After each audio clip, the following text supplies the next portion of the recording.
Happy Thursday, everyone. Welcome to Ggameknights. Tonight, we are presenting a spacey D&D 5e game called Wildspace, which we will get into momentarily. But first, there are a few announcements that we have for the next game that we have running. We have games running all week, but the next one after this will be tomorrow on Friday. It is the system is the Sprawl. The game is called Neon Souls, and it will be going on at 8 p.m. Eastern Time. Definitely join us up for that. We also have a lot of assortment of shows. Just check out our schedule below for that, the breakdown. Follow us on Twitter, YouTube, Twitch if you're not already here, and join our Discord where we chat about all sorts of things. We are so happy you're here to join us, and we I think that's all I've got. Does anyone have any big announcements from themselves? Yep. I will. I'll plug my stuff that's not on here, because some of it is almost over. Tomorrow, before Neon Souls, I'll be on twitch.tv/encounter roleplay at 3 p.m. Eastern Time for the penultimate episode of the Apocalypse World game that I run over there. It's called Diesel Punks. It's inspired by Diesel Punk. Come watch it. And it's a little on the nose, but there, I don't know how to do anything else. And then on Monday nights, when this channel is dark at 8 p.m. Eastern Time, I'm on twitch.tv/koboldpress playing Dungeons and Dragons, and we're using their new Deep Magic Grimoire. It's their supplement that's made for 5th edition, and I think some of us are using some spells for it in this game as well. So if you want to check out that book, I encourage you to do so and coming out with me Monday nights. That's what I'm doing when I'm not here. Fantastico. Cool. Well, did anyone else say anything? Nope. Yep. Okay. Well, then we can hop back into our game. Last time on Wildspace, the crew was stopping by or infiltrating rather a massive manufacturing plant called Arthanax, the origin planet of one of their crew members, Help, where they were seeking a few more components that they needed to construct their faster than light drive. On the way, they all this is making me laugh so much because I don't know why, but I decided to also add in a quest line for saving a queen egg and overcomplicating the plot for reasons that I'll never live down. But that is also going on where they've managed to capture a little queen egg baby and liberate. We're saying liberate. From the clutches of Hypercorporation Ocelot. On the way back to their ship with the goods in tow, they come back to a fire in the engine room that seems to be set by a member of this organization that they tangled with at the last planet they were at, who seems to have stowed away in their ship and is attempting to sabotage it. Is there anything else that anyone would like to add to that? Okay. So what I'm gonna do here is everyone's gonna roll initiative. We're probably not gonna do a whole initiative thing. If basically, I'll just say, if he manages for some reason to beat y'all, he's going to zip out. I don't see that happening, and if he doesn't win, if you want to just like him or capture him or do whatever, I kind of will he's not strong enough to fight you all. So he can't. He rolled a 19. So, but only one of you needs to beat him. Okay. In my thinking.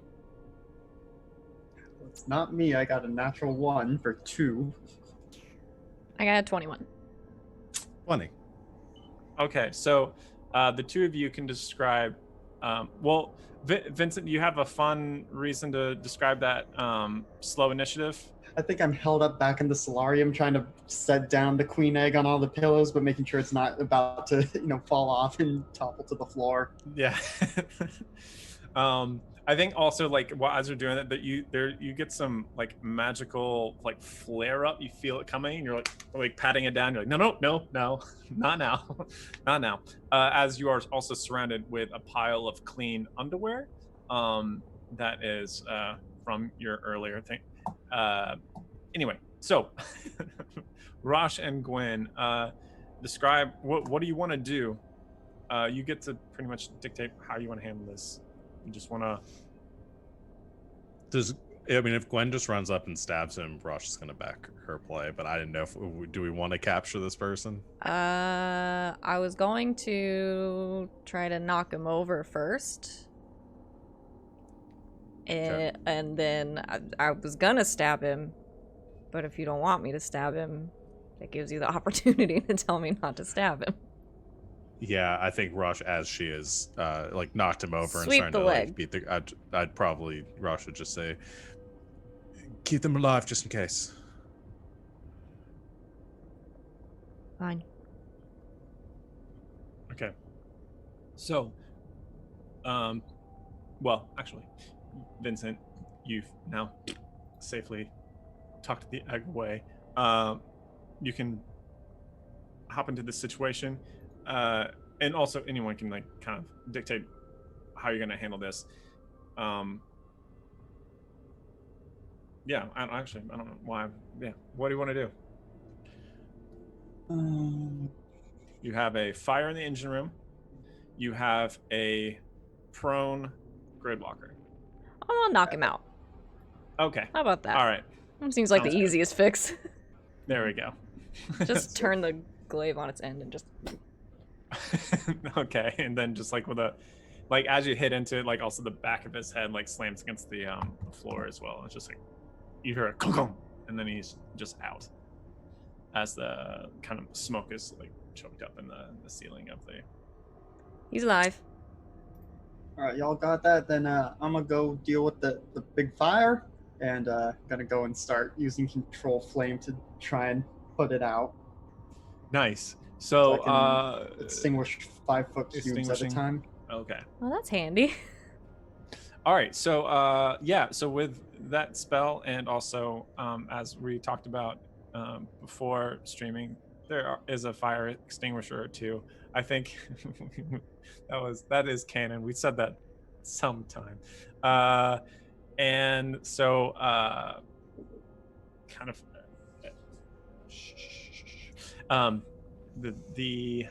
this extinguishing material. What is it, like a powder? I don't even know. I've like fire extinguishers. Yeah, I've never really used one. It's more like foam. And then it I think there leaves are like a 3 powder. types of fire extinguishers that do different things depending on the type of fire. Oh they're yeah, meant to because put a out. grease fire is different. Yeah, I think but it's these more are like a space foam. fire extinguishers, so It's I true. imagine. So it's just an alien pops out and they put the fire out for you. it like vacuums up the fire. Yeah. A fire vacuum. Cool. Yes, perfect. So, so the fire is extinguished in short order. The engine seems to be like there's like lots of like charred, like black soot all over the engine. It's difficult to tell from a glance how severe the damage might be.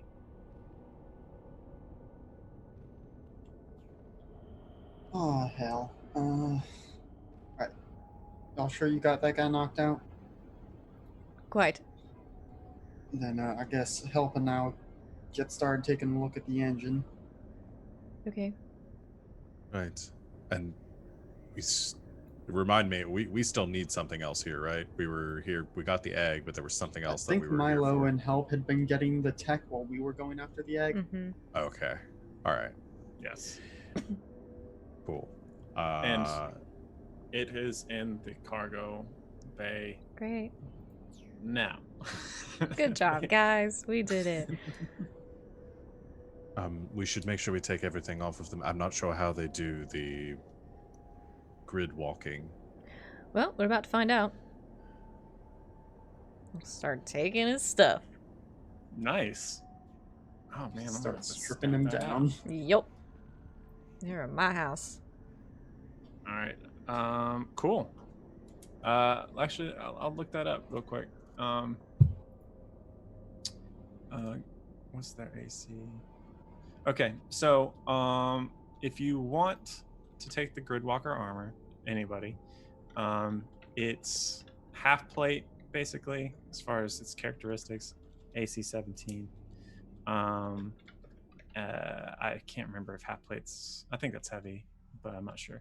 And then when you wear it, you get basically a long-range Misty Step. If you're on a power grid. So I think the range of that is 120 feet if you got it on a power grid. So I can't wear that, so. That's not for me either. I don't actually know if I can wear anything. guess Milo could. Is Because well, like 'cause fighters are proficient in everything. Yeah. Yeah. So Milo might enjoy that. If he doesn't mind Some trading out extra his aesthetic. teleportation. Or yeah, that's true. That's probably the. Yeah, so half plate's medium. Oh, it's Yeah. medium. Oh, nice. That's with stealth on disadvantage. stealth. Yeah, I just found it. Oh, we'll hang on to it. Milo might want it. AC's worse than what he has now, but oh, but he's a medium. Oh, he's a medium armor master though. What does that do? I shouldn't just be reading a sheet right now. I should be doing something different. In place of Barry, we're just going to read his character sheet to you today. Yeah. Anyway. And Chapter now one. presenting dramatic readings of the character sheets. Yeah, so I'm gonna undo his armor. Well, medium armor master doesn't impose disadvantage on stealth checks. That's hey. very good. Oh. There you go. Yeah, Yeah. he might like that. I'll Add up to +3. I'll take that off of him and put it somewhere else. Nice. And then any Okay, cool. weapons His that he armor. has. So, Oh, he's wearing half plate. But does he must have be getting an AC bonus for something. I don't yeah, know. medium armor master also lets you add up to +3 instead of the max +2. Well, there you go. That's it. So it's just better armor than he has, basically. So cool. Anyway, And mystery then solved. Any yay. Any weapons that he has too are gonna go away from him. Okay. Let me look up. I forget what their weapons were. He does have. Oh no, that's the Vegeta sheet. Secret Vegeta. Secret Vegeta. It's a club, electric club. Oh.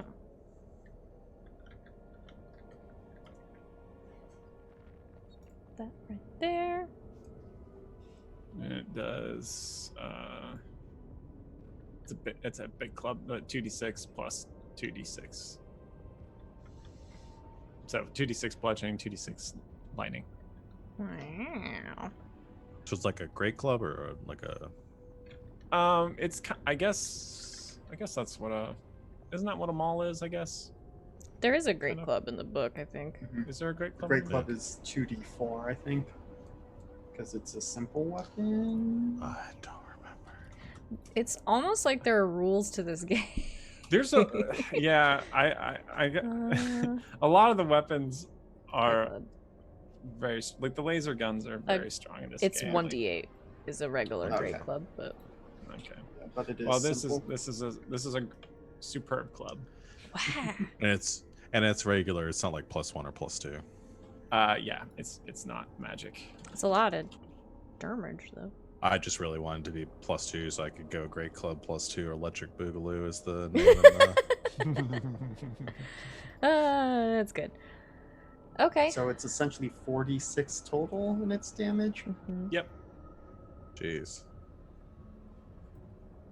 I think y'all already have like things that hit that hard already. Yeah, again, It's actually. I mean, that would probably do better than my glaive, but again, I don't ever use that. yeah. That's fine. We'll just stick it in a closet somewhere. Somebody will need it. Somebody will need it. I guess. Let's tie this fool up. Does anyone have rope? Just kidding. Yes. Okay. Cool. So so you're on. Actually, I'm gonna have you all roll a perception check for me. I don't normally ask for this, but I'm going to do it today. I know that Rosh notices everything. Mm-hmm. Passive of 25, but I'll roll. Oh my god. I've rolled a 26 All right, with a 25. Yeah. Oh my god. with a natural 20. 26. Got an 8. Oh, Vincent. Rolling like doo-doo so far. I rolled a 23, so I rolled below my passive. So you get 25 though. That's the way it works. That's. I just need to not ever delay information. I just just don't do it.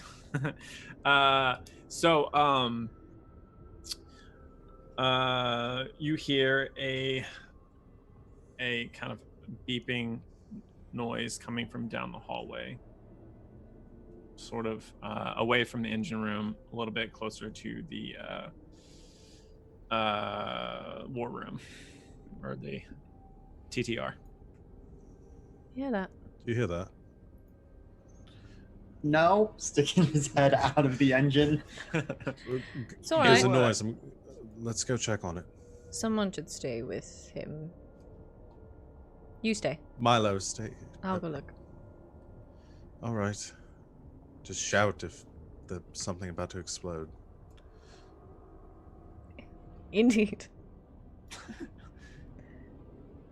Go check Yeah. it out. So you rush over to the TTR and you notice on the console on the table that there seems to be a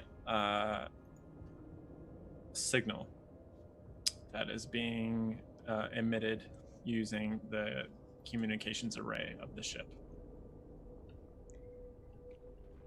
Vincent, I don't know what to do with this. You're right there. And so I go over. I assume, what would it take to figure out just what signal is being sent? I'm assuming as a player that he's sending a distress signal. Yeah, I think you all gather that. I take it we should stop this. Yeah. Do I need to do anything? Did he break it so that it's stuck sending, or can I just hit the off switch? You can just you can just like end the signal. He wasn't that savvy. He's setting the engine on fire. It's not a bomb. Can you tell where it's being sent to? Might be able to, but either way, we should assume someone is on their way. Which means we Right. should be on ours. So maybe I should work on the engine first and figure out who's coming later. Right. Right. Doesn't matter if we know who's coming if we can't go anywhere. Well, perhaps our new friend can tell us. Good point.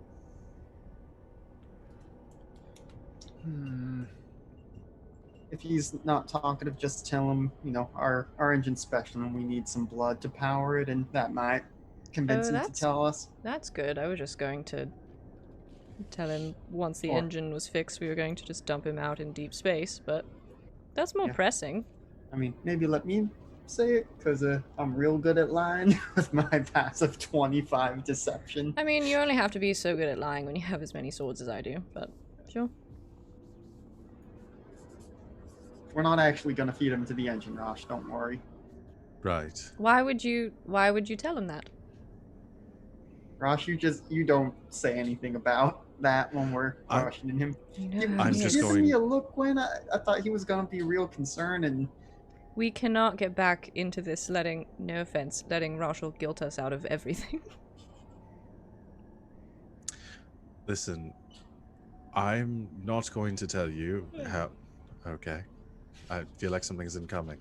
I'm not going to tell you how to do this. I'm just going to stand back and judge you silently. I can work with that for now. Alright. Nothing has changed. Alright. Let's go wake him up. Vincent, you do... You know, whatever it is you do. That you're very good at. Round up, help him start figuring out what's been done to the engines. All right. So, give me an investigation check. Oh boy. I only have a +2 to this. I think I'm gonna Tides of Chaos it to give myself advantage. Okay.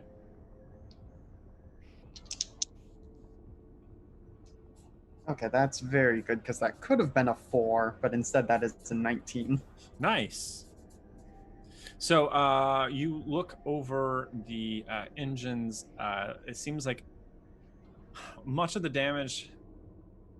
No, I don't want to say superficial because that's not entirely true. Like a lot of the wiring is fused and melted. There's a few like circuit panels that, like some like the soldering like melted in it, and like so like there's a bunch of like disconnected nodes now.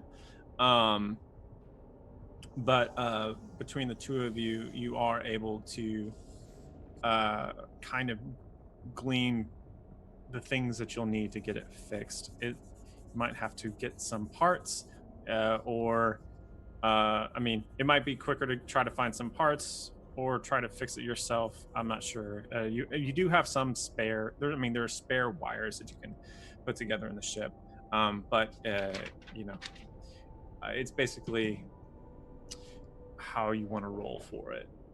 Like, do you want to like roll by trying to tinker with it, or do you want to like encounter something out there trying to get the parts for it? Also, did you bring that speeder back, or did you leave it there? We left it Or with Milo. No, the Okay, one I yeah, stole. The one you stole, you still have that. So you could use that. Probably some parts in it if you like wanted to strip it for certain things. But for that roll, we'll go ahead and start this clock. So, got two things going on. Remind me, because when I popped into your one shot you did, I saw you posting that stuff up, but I didn't get the mechanics of what you're doing with that. Well, I'm playing a little cabin ball with this. So it's basically good. I mean, I will mark off more ticks if like your successes or if you have successes. This is gonna go pretty quick. So like if you have a real good success, we're gonna fill out these clocks real quick. But just to visualize some things that were going on. I haven't quite. This is not really systemic yet. So You didn't miss anything. He's just making things up. you've cut me to the quick. Kidding. Yeah. So, how do you want to do this? All right. Well, probably try and jerry rig some of this to get it working, or could go back out onto the planet and look around for the components we need.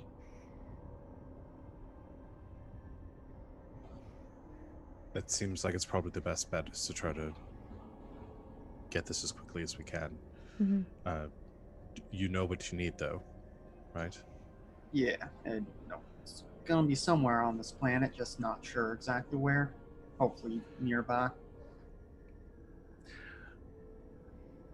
Am I remembering wrong that when we were with, I don't know if I was just envisioning Alien 2 or Aliens in my head, but were they like with in some kind of like facility, or was it just like caves and shit? It's facility. You're and kind of like above ground. There happens to be networks of caves that go well below ground, but you haven't had to deal with any of that. Just curious if we saw at any point like any sort of like tech or anything that were like, oh, like that would be useful. There's lots of tech everywhere. Like if like looking around, there's like I said earlier, like when you flew in, there's a lot of half-constructed ships around. This is like basically a planet-wide shipyard, so there are parts to be found just about anywhere. Or there's also like cranes and hydraulic lifts and things like that, where plenty of tech on this planet for sure. Okay. I say we get on the speeder and we try to find whatever we can as quickly as we can. We can interrogate later. Then I'm going to tie him to something. Milo can stay here and watch him.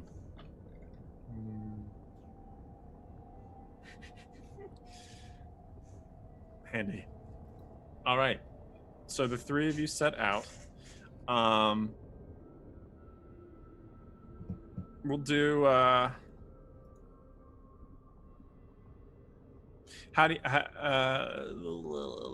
Do you want to try to go for some ships, or you want to try to like just get some like parts from elevators and cranes and things like that?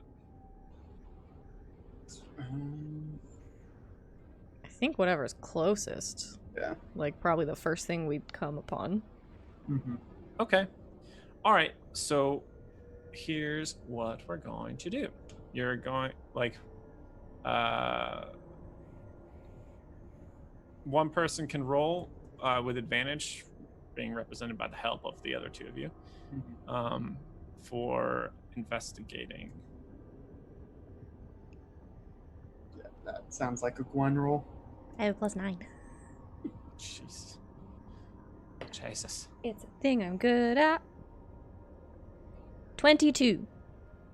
Very good. Thank you. Yeah. This is our musical episode.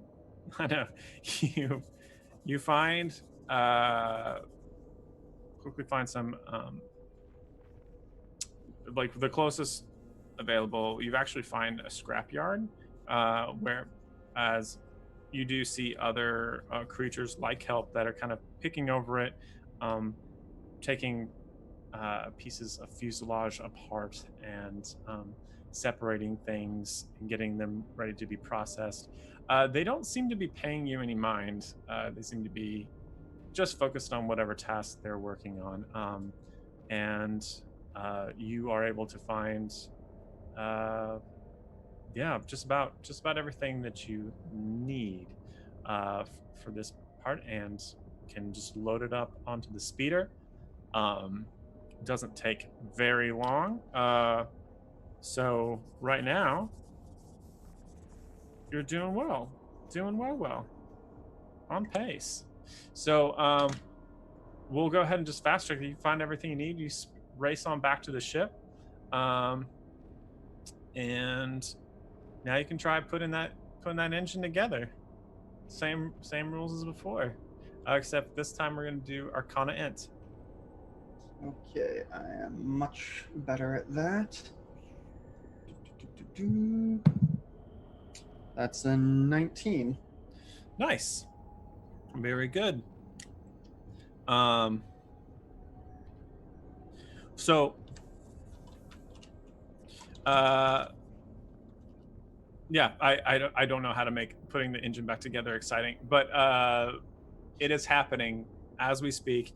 Vincent, you are putting it together. Help is helping.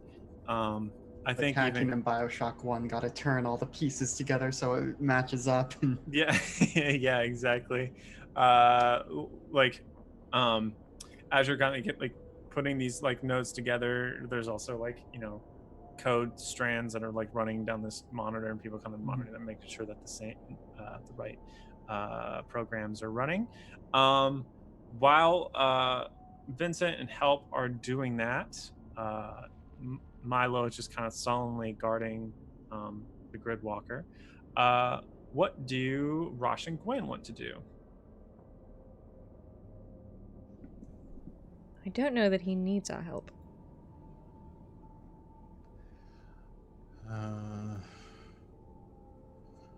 Thinking.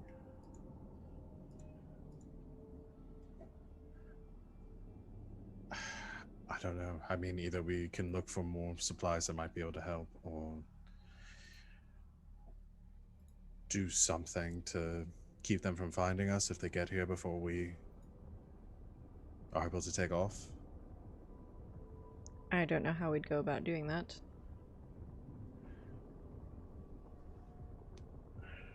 I can go talk to our friend.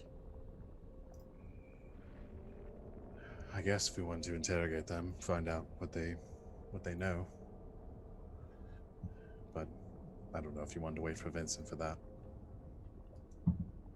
Otherwise, I feel like we're going to just be sitting here. Unless there's anything else we can sort of scavenge before we go.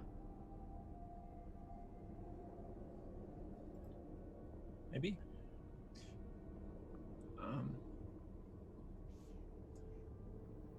Looking at the I mean, was there anything else like out, because we've kind of gone the same direction a couple times leaving the ship? Is there any indication that there would be anything else out there, or that it would just be a lot of travel to get wherever we need? I mean, we could try to go.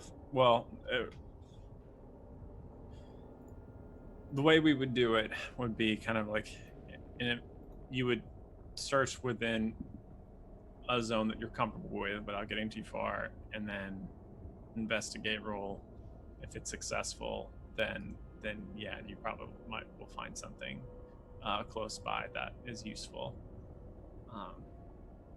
And if you fail, then you don't. But you get back to the ship, and time is like not like gonna slow things down too much.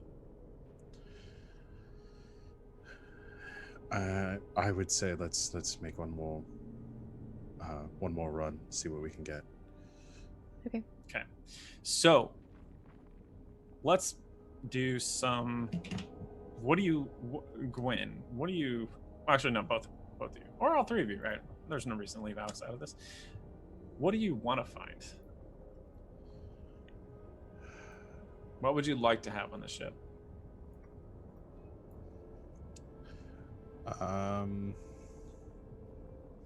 Pulling up the ship page. Remember what we have on the ship currently.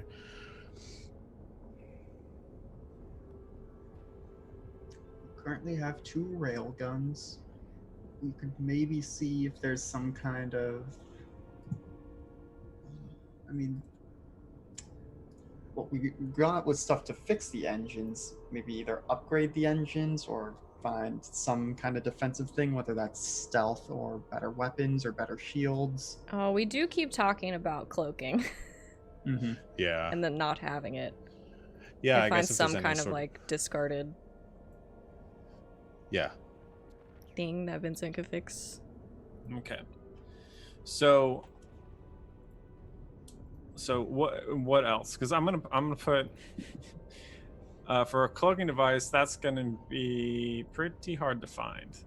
You're quite good at finding things, but definitionally, cloaking devices are hard to find. Yeah. So I'm gonna say I'm setting a DC for this. And you can go for, this is a high DC. You can go for it and get nothing. If you don't hit it, or you can you can also look for something else that would be a little easier to find, and I will lower the DC. And so it's basically if you want to gamble to find it or not. And we can find, you can have easier gambles if you want. I have one gift of luck left, so I can give myself advantage. Nice. All right. Want to risk Just it? go for it. Yeah, Let's just go do for it. Okay. Okay, let's see where we land. Oh, the first one's not great. And that one's in 18 plus 27. And I did that cloak DC 25. So, yes, you find a cloaking device. That's I'm gonna say that's gonna take time to assemble, and then we'll work out the mechanics for how long that lasts, their energy requirements. But you have a cloaking device now. Worth it. Very worth it. And you have that on this sheet. Excellent. So, you are. What do you want to do? I will say that this is what we're looking at right now, because you've been rolling really well. We've got two angry Pac-Mans. But you're keeping on pace. Mm-hmm. What do you want to do? We want to get sort of going and in the air, and then worry about the hostage. Vyncent? Yeah. Because then Yeah, so I Vincent guess- can be there to talk. We're Because gonna- I'm not really the person you want to be talking to people. Okay. We need one more roll to get the engine up in the air, Yeah. or engine working anyway. I have one thought while we're gone that might help us with the clock, maybe, is that as a distraction, since we're out and away, in the away from the ship, and Mhm. maybe Rosh set something on fire out there, just to cause a distraction, the ship that we're gutting, set that one on fire. Maybe they go to it when they come in, they see smoke and stuff, and they go towards that, and it distracts them for a little bit from finding us, because maybe the guy in the signal was like, "Hey, I'm setting their ship on fire. Come find me." Okay, Rosh, roll deception. Now, I'm just setting something on fire. No! It's not deceptive. Hold it's But isn't it though? Ultimately, no. This is like a fortune. This is kind of a fortune roll, is what I'm right. using this as. All right. Not as All you're right. actually trying. I don't know if I can Alright. help you, fam. No, it's fine. I'll do it. This will be Rosh's first deception roll ever, and again, canon, Uh, it's not a true deception roll. It's just That's a made. 16. Oh, nice. All right. He came back different. He came back wrong. So yeah, you set fire to this thing, and I'm going to roll and see. I guess insight makes sense. Oh, they don't have that skill. Okay, so it's just going to be a flat wisdom for them. Okay. All right. So, I'm gonna refill Cooper's water real quick, and I will be right back. He's like, so I'll be right back. For those of you at home, Cooper is Ryan's dog and also a former NPC in this game before they got stuck in the quarantine tentacle apocalypse. I forgot about Boy. that guy. What was his rank? I know he was Koopa Cashew. That was I want to say Colonel, but I think it's that just was the. commander. No. I think it's just the consonants getting me. Let's see. That was Commander Cooper Cashew. Chad, if you Let me have any questions about our previous campaign, feel free to ask and we'll answer them in the chat as we can. Let me see if I can find it in my old notes. Commander Cooper Cashew. Good one. What can I plug for you guys right now? Here's the info for our artists that did all of our art. Follow them. Their shit's really good. Put that in the chat. All right. So, all right. What do you all want to do? We'll say the time has passed.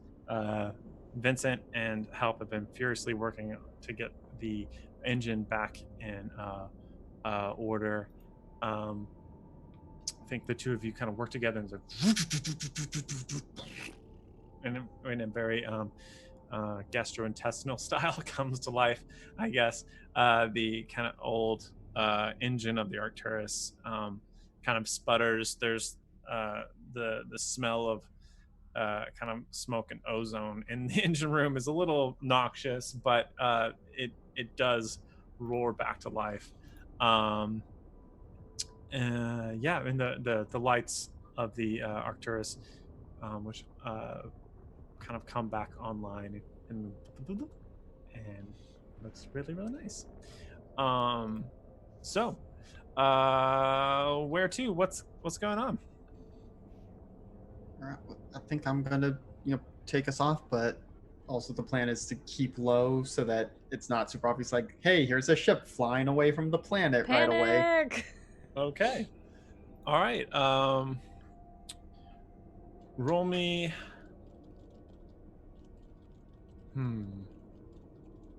What? A stealth check, but I'm trying to think of what stat to use with that. We'll keep it with Dex because maybe like trying to keep a non-suspicious flight pattern. Intelligence Or for wisdom. flying the ship? You can do Dex or Wisdom. Okay. Sorry? No, I was gonna say intelligence because that's what he uses to do other ship stuff, but for the fixing, yeah, mostly. I think for the actual flying. And would this be piloting, or do you want a stealth roll? You can do piloting. That's fine. Okay. I know that you're proficient in piloting. Yeah. So we'll do a piloting wisdom roll. That's a 21. Nice. Very good. All right. So, you all move the ship, kind of seeing the shimmering scaffolding below you of all of the shipyards as you slowly and surreptitiously elevate above the firmament into the clouds, and then higher and higher until you break the exosphere and enter back into Wildspace. Where do you want to go now? You have all the pieces. Where would be a safe place or a comfortable place for you to work where that has the things that you need? Space Florida? Was there an immediate plan for the egg? We probably do need to get that somewhere. Oh yeah, we should find out where we're taking it. But we already took the kids to Chimachimandir. Do we take egg to Gwen's planet? We could. Okay.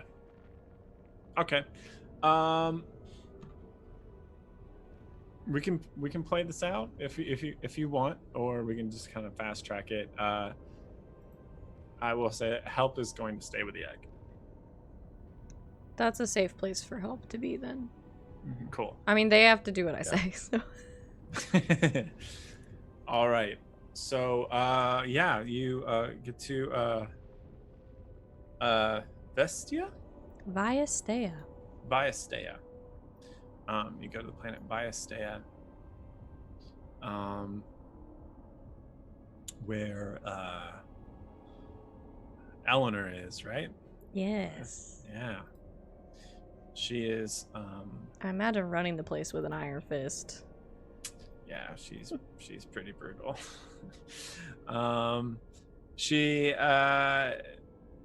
know, I think like we won't. I don't think we have to play out the actual scene, but she kind of gives you a greeting. I don't know. Is there a sister greeting that you have? Is it the classic fantasy grab wrists and stuff like that, or Yeah. it's like we don't. Sister. It's like sister. We don't shake hands because that's what the real world does. Cool. So, help. I can't remember if Eleanor met help. I think she did. She did. She was on the ship for a while. Yeah, she was on the ship for a long time. They help has a place, and they kind of find a drier, more arid part of the planet, if there is one, in Vyzdale. And help begins to slowly begin to put together a home for the new queenlet. Planet of Queens, that one.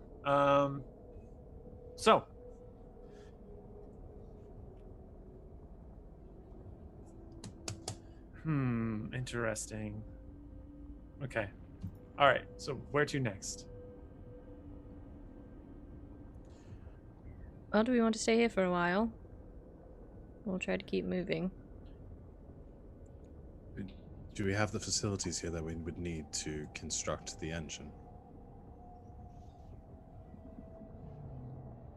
It's probably going to take me a little bit to figure that out exactly. I also don't know how long it would have taken us to get from Arthenex to Vyzdale. How much of this we would have been able to figure out, and there's still the Gridwalker to deal with. Yeah. I guess we're just keeping him somewhere. Yeah. He's our new pet. Your name is Help now. There can only be one. We glue some antenna onto their forehead. This is weird. I don't know. I can't think of a voice right now. That's funny. Yeah. So, also, someone can update the Arcturus handout with a cloaking device and the arc drive engine components to track it, if you'd like. But yeah, so did you? Speaking of the Gridwalker, did you want to do something there?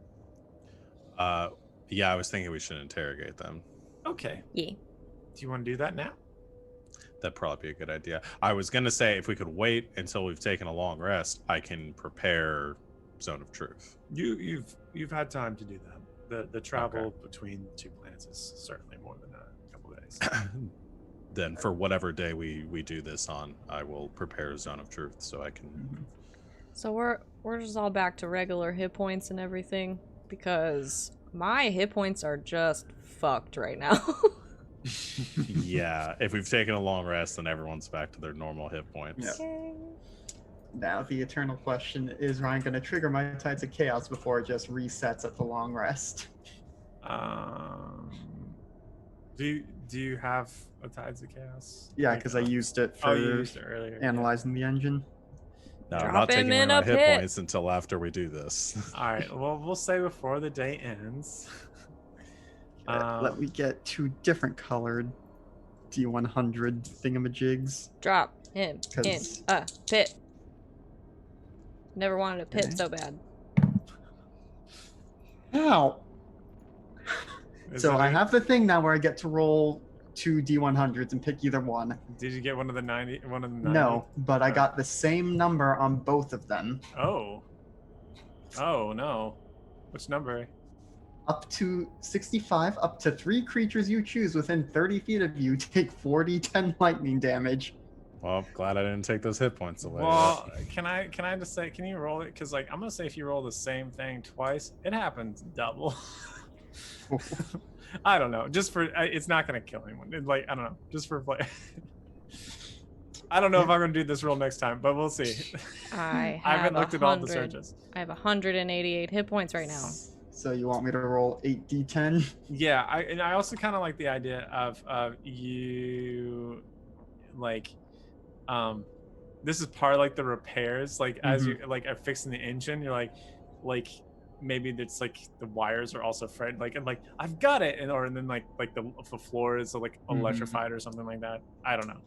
Now, only because we are super beefy right now and because it's kind of funny, am I gonna, because it technically is people I can choose, but we all take 54 points of lightning damage. I have a question. That's us. It's not gonna hit the Gridwalker, right? Yeah, I am gonna. You can choose not to hit the Gridwalker. I feel like we were probably keeping him somewhere else. You can choose not to hit the Gridwalker, which is a good idea because that would have killed. Yeah. He'd be so dead. Oh my gosh, that's so funny. Excellent. Let's see. There's just a what the fuck? Sorry, that's like the worst case of static discharge I've ever seen. Ow! What just happened? I think that was super static, but enhanced by my whole thing. Can you not? Please. I prefer the Rubber pit. shoes.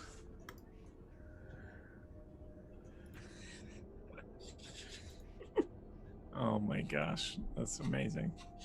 So, And then we all go to sleep right after that. no one goes to sleep. We right have where to they do stand. something about Vyncent. He's going to kill us. I say we just keep them in a bubble from now on.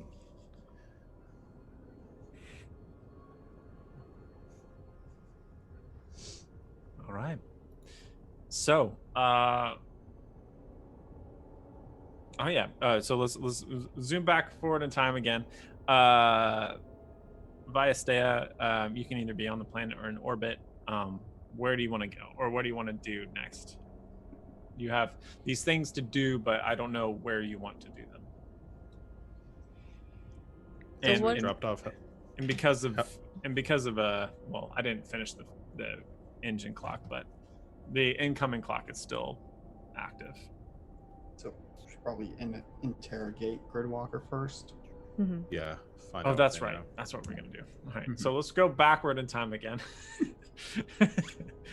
Well, We're just clicking all over the bar to find the right spot in the video. exactly. This is like just obnoxiously Tarantino and how we're telling this, I guess. So the Gridwalker with the antenna glued to their forehead is no, I'm kidding. I don't know, in a closet or one of the extra rooms. Like you can use like Pace's old room or someone's old room.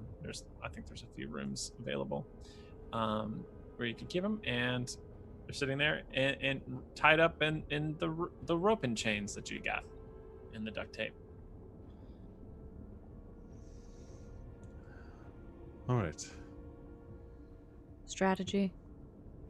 I will be staying outside of the zone of truth, so I can lie to him if we need to. Fair. Well, let me go in, do my thing, and then yeah, just stand back, I guess. I was reminding myself it's a 15-foot radius sphere and it persists. Okay, cool. Yeah, that's right. So Rosh will stand on one side of the room, Gridwalker in the middle. You push the Gridwalker out into the hallway. just like let's say an opposite side of yeah. Anyway. I suppose just tell me if you want me to threaten to stab him. Yeah, I mean, if he seems uncooperative, and we'll see where we can go. Though, if we don't I assume our eventual plan is just hand them over to your sisters. Do they have something set up to keep detainees? Do we want them to possibly have an ocelot prisoner? To the first question, no, we don't really detain in my line of work. To the second question, eh?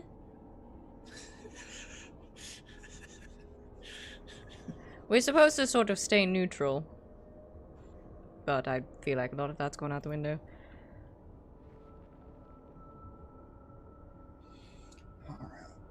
I mean, if we're very opposed to killing him, I can talk to Eleanor. It's one thing to kill them when they are actively shooting at us. It's another to kill them when they're bound in our own ship and defenseless. I can unbind him first if you wish. That feels like entrapment. I'll speak to Eleanor. Drop them off in Space Florida or something. I don't know. I don't much like the No. idea of him being free. Fate worse than death. With the appropriate authorities, I'm not sure. Anyway, let's see how the interrogation plays out. All right, you're up, Captain. No, captains with pace. Right. Rosh will cast Zone of Truth and position themselves so that only the grid walkers in it. Mm-hmm. So they have to make a charisma saving throw at the start of each of their turns. Oof. Okay. All right. We'll just do. I'll do it before each question. How's that? And I'll just roll this in the open. Because right? If they succeed. Yeah. You know if they succeed. So. Yeah. It looks like they failed. Mm-hmm.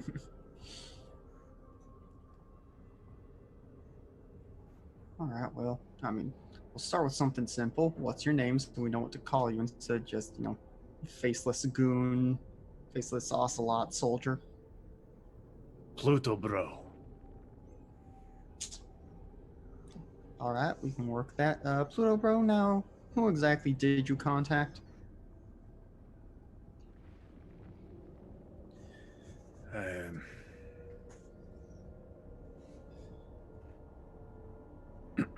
Oh yeah, gotta roll again.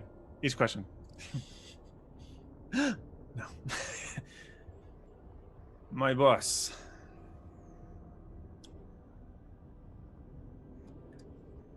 Now, Pluto, bro, I understand what it is you're trying to do. I understand you're trying to not give anything away, but it will be in your best interest to be forthcoming with us, because, you did try and blow up our ship. We don't exactly have the best history with you and your buddies, but we are currently inclined towards leniency with you. But if you do insist on being obstinate, then,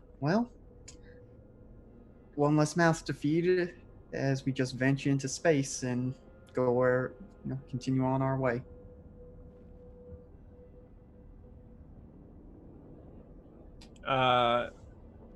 He doesn't respond quite yet. He just kind of like, wait. He seems to understand the stakes. So let me ask you again. Who did you contact?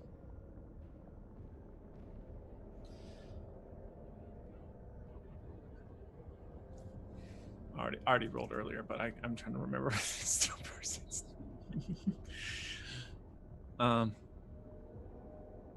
The Chief Acquisitions Officer. Bryza. All right. And what did you tell him about your situation?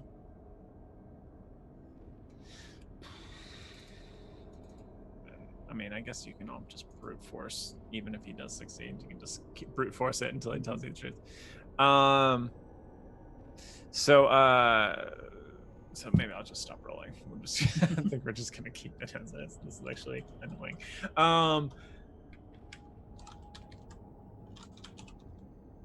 That you've stolen from us.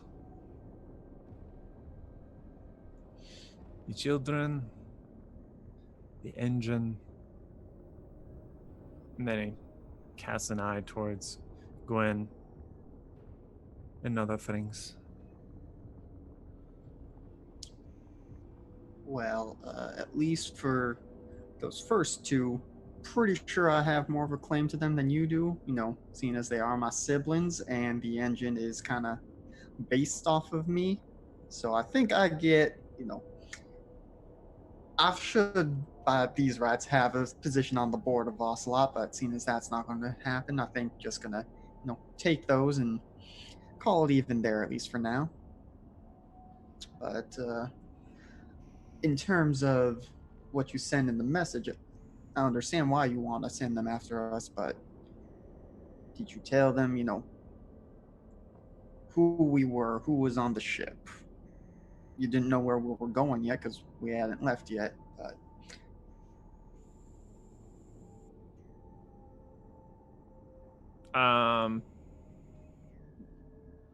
Sorry, I kind of got lost in the question, but yes, the kind of, he doesn't grin. That's not his personality. He just looks back to you. I told them the name of your ship, what it looks like, the engine signature. They should be able to track you down eventually.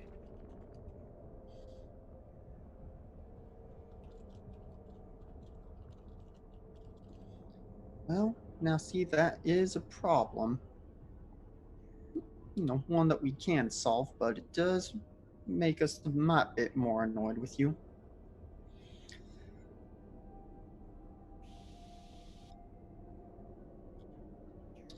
Now, this chief acquisitions officer of yours, are they inclined to come on their own, or are they the kind of, pencil pushing bureaucrat who has others do their dirty work for them? And what I know from the list I had previously, would the chief acquisitions officer have one of my siblings as the bodyguard? That's a great question. No. This particular, I think, if you're like, we can also assume that like as you're kind of asking questions, you're cross-referencing with the information that you already have, just kind of verify. Biza is a little bit of a, they're working their way up the ladder, but they're not the top. The head of the head corporate, and so and that's where most of your siblings have gone, or that's where all of your siblings have gone to as bodyguards. So Biza presumably doesn't travel alone, but not with solar bodyguards.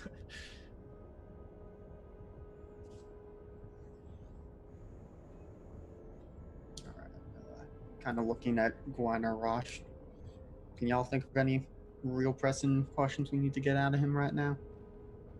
So, sorry. You actually asked me a question, or you asked Pluto Bro a question, and I didn't actually answer it from him. He's like as if he's a pencil pusher. He kind of looks at you wide-eyed for a little bit and goes,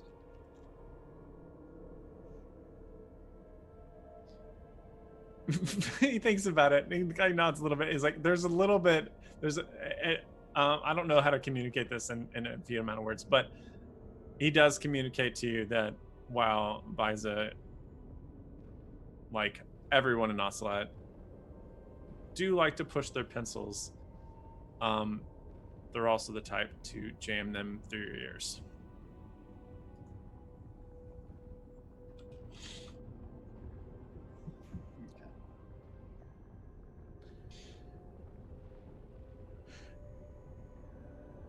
So all they want from us right now is revenge for before.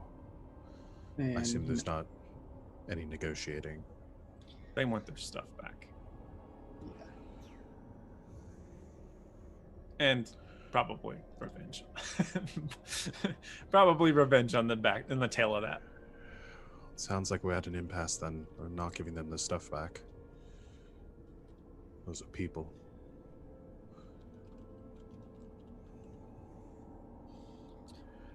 Also, Gwen, give me an inside roll. Ooh, okay. Just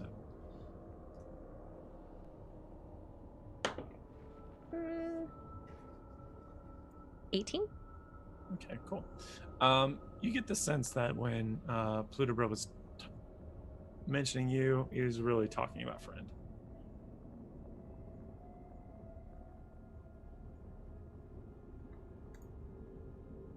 I see.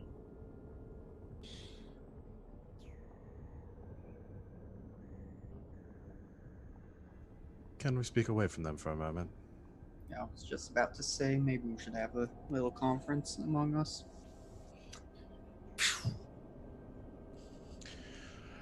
How is there any way? They said they were tracking our ship's engine signature. Yeah. That doesn't sound like something we can change easily. No, but depending on what I'm able to set up with the cloaking technology, we may be able to. I mean, this was an idea I had and was going to float with y'all. If we do want to actually draw them into a conflict, maybe take them out, go somewhere, have the trace, let them follow the trace. We're there waiting but cloaked, so they pop out they get to where we are, don't see us there, and then we ambush them Set a trap. as an option. Well, it's not the worst idea. I mean, in addition to everything else they want back, I get the impression they know that I have a friend. No, we're having this conversation. We're already at Gwen's planet. Sure, if you'd like. I'm assuming. You can do it the day before or at the planet, however you like it to do it. They're already going to follow us here. So I would be reluctant to go anywhere else and risk putting your sisters in danger.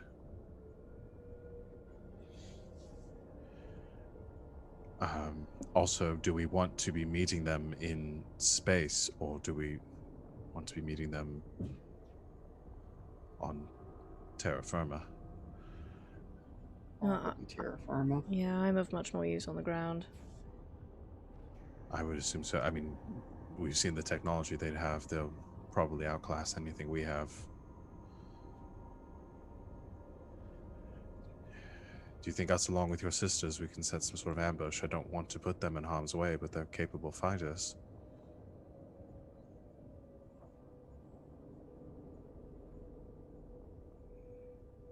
Or is that too much to ask? No, I don't think so.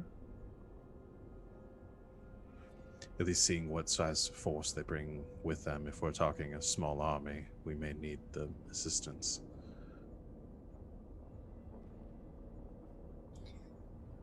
Given the possible implications of what we've reclaimed from Ocelot, I have a feeling they're not going to care so much about.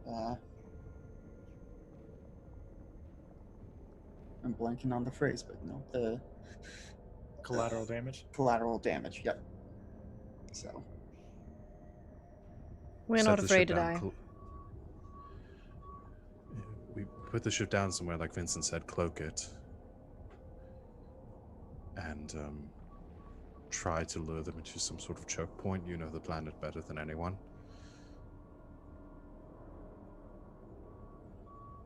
Sure, we could find something.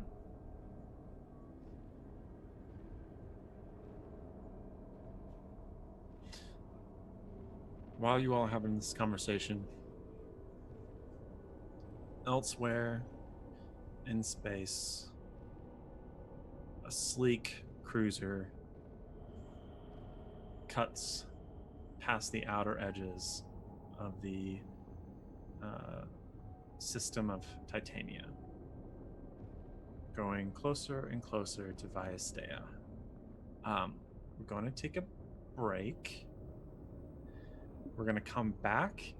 When we come back, I think what I'm going to do is, I don't know if I'm going to set like a real life timer or not, but I think I want to, like, because planning an ambush could take a very long time if we just let it go. I kind of want there to be a sense of urgency to it. I'm not sure how the best way to implement that, but I kind of like the idea of just like having a set amount of time of how much, all the plants you can try to get before they show up, and we'll just see what happens. And then you have time on the break to think about it as well. Sound good? Cool. Thank you all so much for listening so far. We will be back quickly after a quick break. G-Master just in time. we'll be back in just a bit. But thank you all so much for joining us. Stay tuned.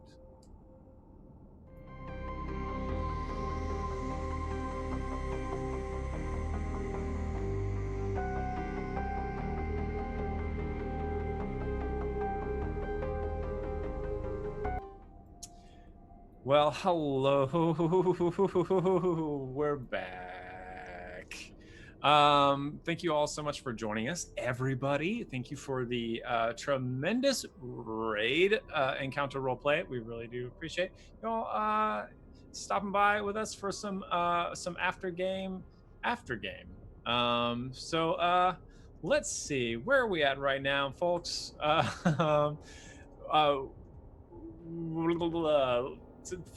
Because we've got some new people, I'll do a really quick recap of where we're at.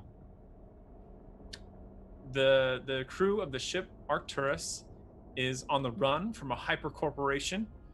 They have they know that they're being followed, and they have landed on the planet Vyastea, and they are planning on setting up an ambush for this this group that is after them. So we are going to kind of take some inspiration from Blades in the Dark for how we're going to do this, where players will have a flashback, and so we're not going to plan in the game. They're just going to have a flashback of what they did to plan for whatever they come across. And then there will be roles associated with that. But each player gets one flashback that they can deploy whenever they see fit. So that's how this is going to work. Well, that's what we're going to do. We'll see how well it works. So you tell me the area where this happens. Where does this happen? I'll let Gwen lead it, because it's her planet. Yeah, well, I was gonna ask, what's the best terrain for a good old-fashioned bottleneck? What do you guys think? Well, I'd say Bottleneck Cove. Oh, thanks, Jeremy. I had envisioned this planet as being really like jungle or forested. It is on forest. Yeah, it is on this side of the planet. There's other parts of it that are a little more diverse, but so maybe like if we can pick out a place where we know that they would land, like a clearing or something, and we find like a ridge, like in like the them? trees off the, like kind of up above them. Love that. I've kind of pictured it as like fall, like autumn time Skyrim, you know? Oh yeah. Something like that. Yeah, that rules. Yeah. Yeah. I think that's Give us a great. bit of cover. Yeah. Okay, so sorry. So I was thinking that while you were talking, which is very rude of me. So where did you say that you wanted, like? So out a little bit away from like from the actual like stronghold and everything. Don't be right next to that, but sort of out like in that sort of like jungled area. We could find like a sort of cleared area, a clearing area that would be good for like them to land in, and then position ourselves surrounding them, and then kind of like on a ridge above them. Okay, on a ridge above clearing. Okay. All right, and okay. Are you all close together, or the three of you specifically? I would suggest so. Yeah. Okay. You All guys tend to die when we get separated. It's the thing. Yeah. I will Yeah. have spent this first level spell slot on mage armor, so there's that. Okay. Good. So did you put the Arcturus in the clearing, and then you all went up to this like kind of rock outcropping overlooking it? Want to use it as bait? I'm just worried that they'll, just go on and raid it for stuff. Yeah, and you can have taken out all the like the cloaking device and the arc drive. You can have that hidden someplace else. Like Yeah. Because I think anything else. the plan is to, like, as soon as we see them, like, not give them time to actually get to it. Okay. Okay. All right. Well, we're just gonna kind of so for you in the viewing audience, just kind of have a hazy, like if there's a camera, it's just staying on tight close-ups of the three of them. We don't know who else is here. There might be a lot more people. There might not be anyone. I don't know what they want to flash back to have prepared. So like, for example, I don't know if someone flashback is gonna put a bomb in the Arcturus. All of these things are options. But the Arcturus is parked. I don't know how you say it for a ship, like a spaceship. What do you say? Parked? Yeah. Because, it's not docked at a Yeah, it's not station. docked. It's not docked at a station. It's docked on the grass right now. So It's parked on somebody's lawn. it's parked on the lawn, and as you, from your hiding places by the rocks and the kind of dry underbrush, you hear the whine of distant ion engines as this kind of silver cruiser spaceship slowly materializes through the clouds and begins to descend and closer and closer to the clearing. All like the grass in the clearing gets kind of, the dry grass gets like blown away by the force of the downforce of the engines as it settles on its repulsor lifts. And there's a moment as the engine's whine begins to slowly come down to the register that elf and human and elf and assorted species can hear. And then you hear you can interrupt me at any time, by the way, to do anything, but I'm just going on. You hear the click and whoosh as hydraulics hiss, and a landing pad slowly comes down. You see a solitary figure slowly beginning to make their way down the gangplank. I'm trying to think, because I just had an idea for what my flashback could be, is if we were able to figure out well enough, like we've positioned it so that there's basically one spot for their ship to land. I wish I had hallucinatory terrain for this, but to set up basically pitfalls so that like when the ship lands, they could, Okay. So we will, let's see, what's the best way to have attempted this? I'm angling for a deception roll, but Yeah, this feels more like, well, deception's not bad.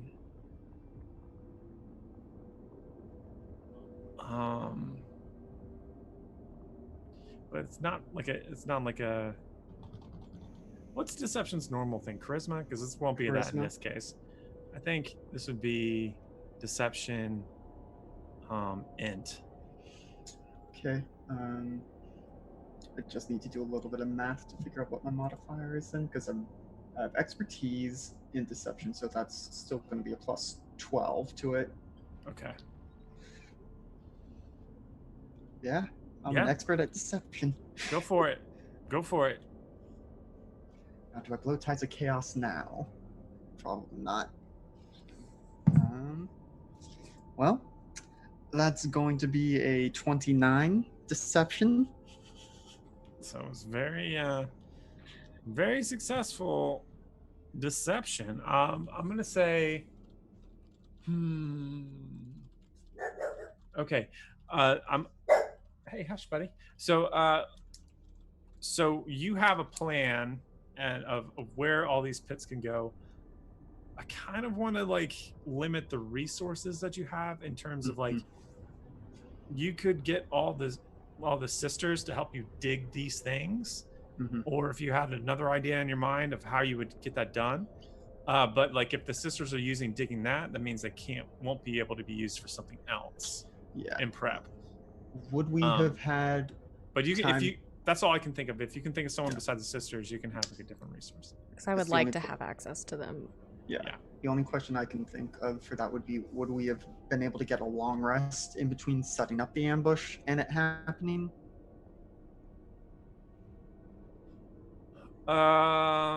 We can just do a straight fortune roll to see if you can do that. We'll just do D2. It's going to be 50-50. 2 is what you want. Okay. No. Okay. So that's okay. It affects things a little bit. So and Gwen, feel free to chime in. Are there other resources available, like, on this planet? I know we talked about that you had like yaks or something like that, yak horses. Yeah. Something like that. Yeah, and they do have sort of beasts of burden and things like that. Okay. Which maybe could work. Yeah. Okay, so this is what we're gonna do. Because I don't. The idea of the flashback was that we didn't have to do this too long. I'll say like basically you still have your sisters as a resource, but they're like half strength. Like half of them are used to do this, and so whatever effect you're planning might not be quite as strong as you were hoping for. So the intended effect of all the holes is that their ship is going to be kind of, it lands but then kind of like flips over and causes a lot of distress and causes, makes it harder for them to deploy in the first place, and then maybe there might be some other pits throughout that they might stumble upon. Okay. All right, cool. So with that, the ship lands and the landing gear goes down. One goes like into nothing, and the ship begins to lift the side and crunches down at an angle. The gangplank still comes up, and instead of someone kind of walking out all dramatic, like there's a bit of a delay. Like the engines that kind of like sputter, and the engines or the ship is kind of moving around, and it takes a while for it to shut down and stop. It kicks up a ton of dust. It actually lights some of the like dried grass on fire, and there's a bit of a fire beginning to spread out on the clearing.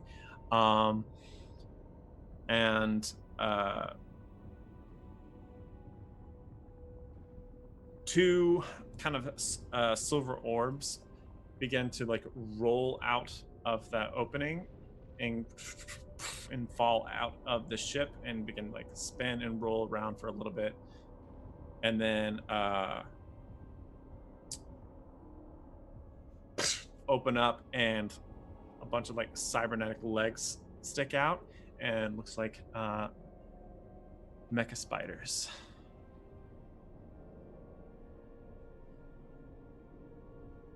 And they begin to dart towards the Arcturus as the figure doesn't emerge from the ship yet, actually. Well, good thing we put out all those mecha spider traps. I mean, in the form of pits. Do they fall into a pit? Well, we'll see. We'll see.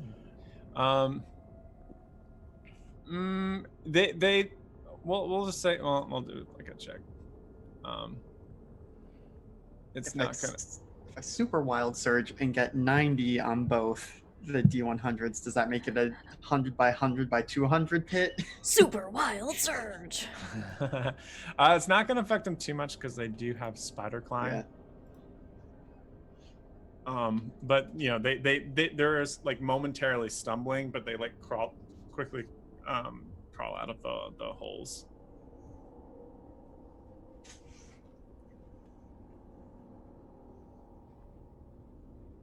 Approaching But the just ship go and faster. start blasting the spiders and save I think- flashbacks for later. I'm gonna shoot Yeah. him. I have a gun. I don't know if this is a flashback, but I was thinking that Rosh used one of their last 5th level spell slot to finally create a blazing chariot. Oh no. Because all 3 of us can ride in it. That's, And it flies. That's perfect. Okay.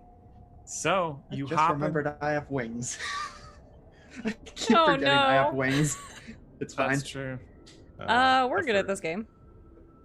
Trying to. So I call upon the might of the angels. You conjure a flaming chariot made of gold and mithril. 2 horses made of fire and light pull the chariot. And then you and 3 other. There's a bunch of stuff here. I'm trying to actually put the output to the spell card. Listen, I've wanted to use the spell for a while now. Yeah, let's do it. This is a great time. Does it fly? Yes, it does fly. It has a speed of 50 feet and a fly speed of 40. Nice. So, that is a lot of Holy text. shit. It's a book. You can make attacks with it, like if other creatures hit it with a melee or you like run them over, they take damage. Nice. Is this from- cool. Is this from Deep Magic? This is from Deep I was Magic, gonna yeah. put that in the chat. Blazing chariot. And it's not concentration, it just lasts Oh, for an no. hour, so. Nice. That's very cool. Small golden wheel. Very cool. Yeah, you bust on this blazing chariot and begin that roars into life as these horses of fire and light, you know. I'm kidding. That's what they make, yes. And leap over the cliff towards the mecha spiders. And I think at that moment you do see like Rosh sees, and if other people want to roll for it, you can try to see that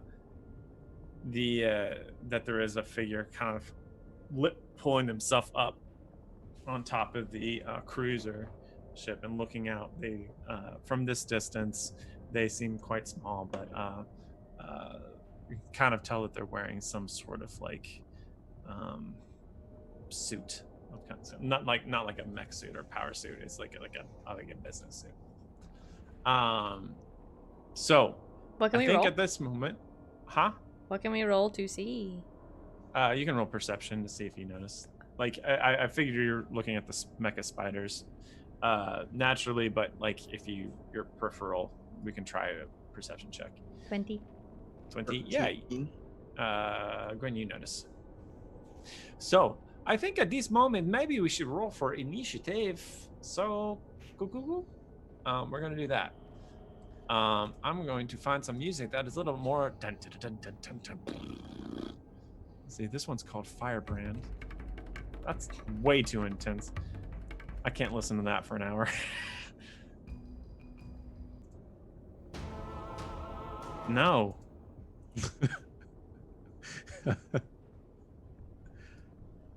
That one's better. It's chill. That's not terrible initiative. I rolled it in roll 20 before I remembered we don't do that in this game. Oh yeah.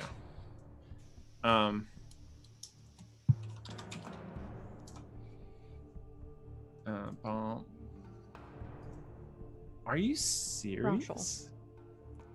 I roll bad initiatives. I We've rolled an already- 18. That's okay. This Got a 13. 5. Buddy. Friend.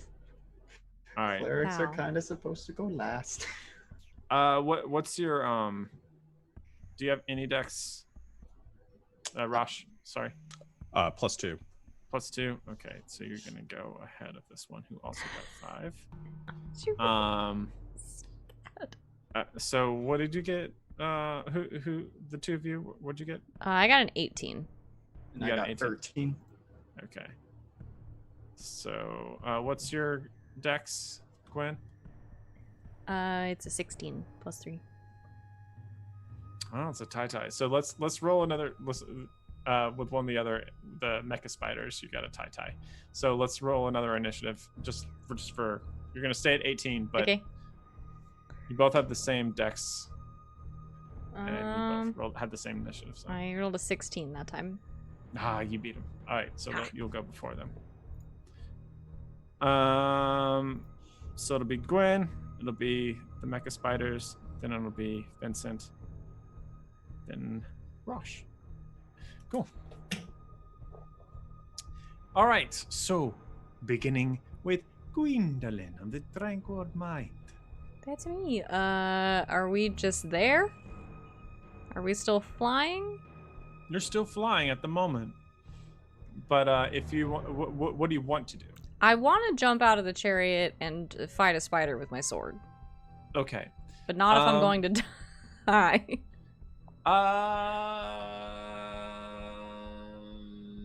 No, we can do the cliff doesn't have to be that high. We could do like a very, very cool, dramatic leaping from the chariot.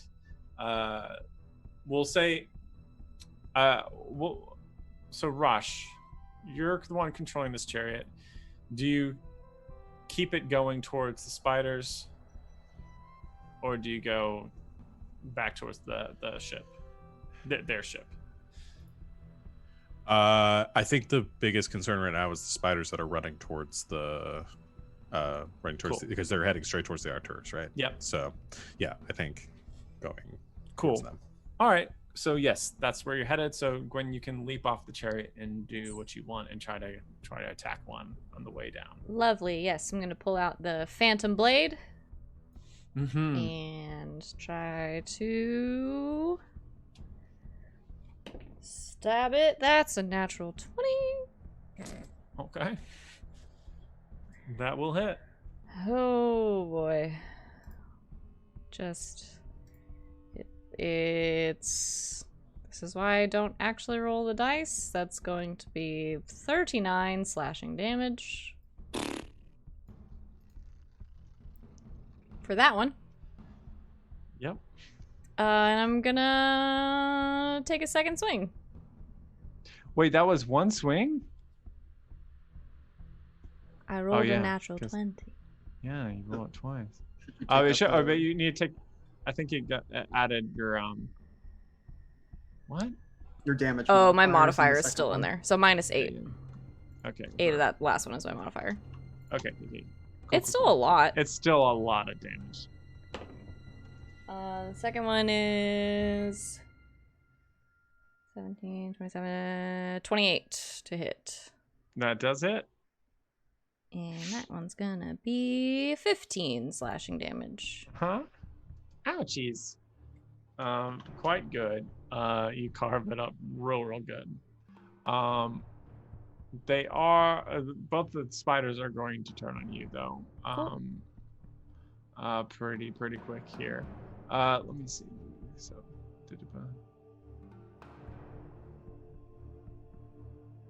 So, one of them is going to whirl on you, and a nozzle appears from an opening, and after that kind of sticks out towards you. And I need you to roll a dexterity saving throw. Okay. 29. I have a plus Yep. 13. Yep, that's going to be real good. So a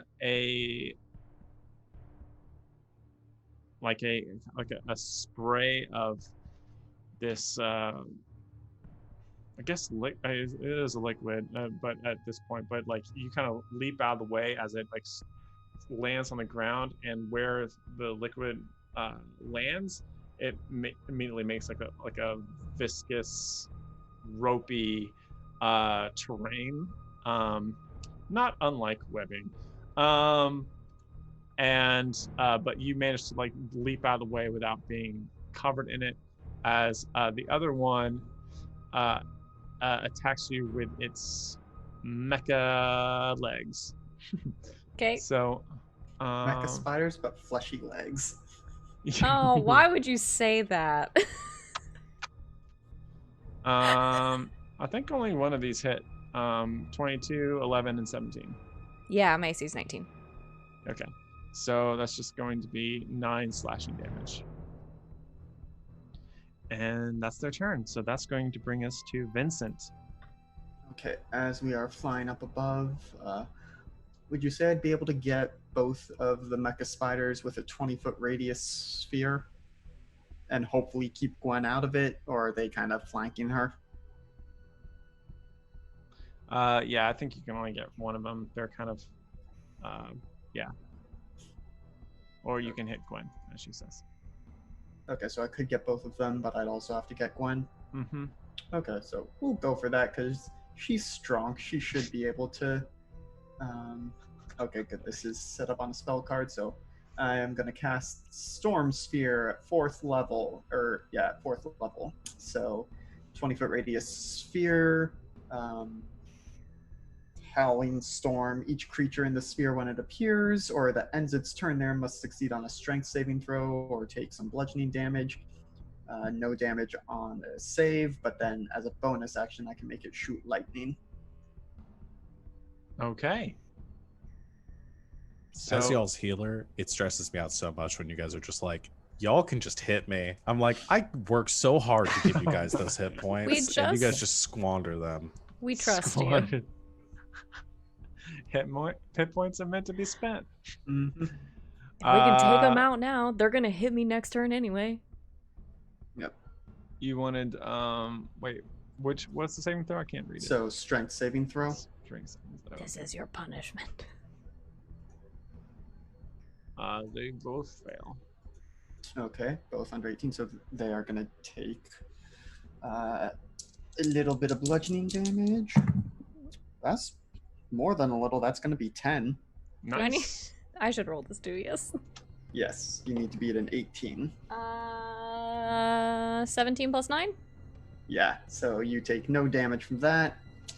And then for my bonus action on this turn, I'm going to cause a bolt of lightning to leap from the center of the sphere to target of my choice. So ranged spell attack at advantage because it's in the sphere currently. So gonna target the one that Gwen already stabbed.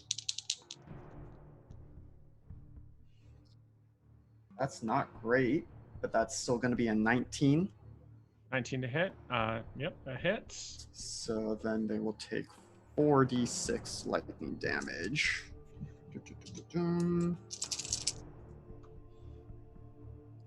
Well, I rolled 1, 2, 3, 4, so that is 10 points of lightning damage. Nice. Okay. I like the symmetry of it. Wonderful. And that is my turn. I'm still staying on the flaming chariot for now. Okay. Do you roll a d20 when you do leveled spells to see if you serve? I think there is some. Definitely if I've used Tides of Chaos, which I have not yet, but yeah, but you haven't yet. I can't remember. If we'll move on to Rosh, but if you want to check that, we're doing. Yeah. All right, Rosh, what you doing? Well, I got the chariot, so I can use my movement and a bonus action to dash, and an 80-foot fly / 50-foot ground speed, whatever combination of that. Just gonna try to run over as many spiders as I can. That's amazing. If I hit them, then they take the damage from it, and then they have to make a strength saving throw or fall prone. Okay, so does flying through the sphere cause any problems for No, it's Rosh? only if they end their turn there. And I did Okay. find a thing that you can tell me to roll a d20, and if I get a 1, then we wild magic surge. Yeah, so go ahead and roll me a d20. You There's didn't only run 5%. over me? Nah, I got a 19, Cool. All right, making Rosh. me waste a good roll. They're flanking me. You're gonna run Making you over wait. me? That's my plan. Making you waste a good roll. You're fine. You can swerve. Oh, I was Drift. like, I'm like, oh, they killed it. Wild They- space. Tokyo Drift. For a second, I was like, oh, they killed their saves. I'm like, oh, that's the wrong sheet. I think they both failed. Okay. Yours is assuredly above 14, right? Oh yeah, assuredly. Why is it not doing the output now for the damage? All right, I'm just gonna roll. This is the fire damage. It's 15 points of fire damage and 12 points of radiant damage. That's a lot of damage. Dang. Oh, good. They seem to be resistant to the fire, but not the radiant. Okay. I don't have anything. No, I didn't take that. All right. And then as my action, I am going to guiding bolt one of them. Just at first level. Wonderful, wonderful, wonderful. All right. It's a natural 20. Okay. All right. You shooting the weak one? Or the healthier one? I'll go for the healthier one since they hopefully help her kill it faster. Cool. That is 24 points of radiant damage. Ouch. An advantage on the next attack roll against it. All right, I'm going to do that. Cool. Excellent. So, anything else you can do? Nope. Just kind of take us into the air a little bit at the end for another strafing run. So, Vincent, are you still in the chariot, or did you hop out at any point? No, I'm still in the chariot. Okay, cool. All right. So as the two of you are kind of like rolling, and both of the spiders are prone. I didn't dictate that, but they are both prone. The figure from the ship kind of looks out over the field regarding the pits, seeing this flaming chariot zooming around, and the mech spiders being drubbed significantly. They're going to like loosen their tie, take their spectacles off, and then I think, well, you all can have your own character reactions to this, but there's, I think, like Vincent, you might feel like just a wave of magic that begins to kind of swell throughout the clearing. Gwen, you who are a little familiar with monsters, get a real dirty feeling in the back of your mind of something wicked this way comes. Rosh, I don't know specifically what about your character that how this affect you, but the figure, a humanoid, begins to expand rapidly and kind of twist and coil. There is like the ripping of the suit, kind of these tatters fly into the grass. This figure coils more and more up, and then wings spread out, fanning out as you see before you a dragon-like creature like a dragon with silver scales, kind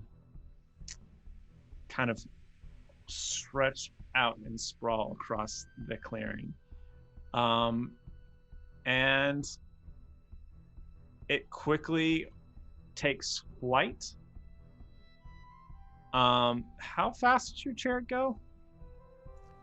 80 feet ish? Its base The is dash? 40 flying, and then with dash should be 80, yeah.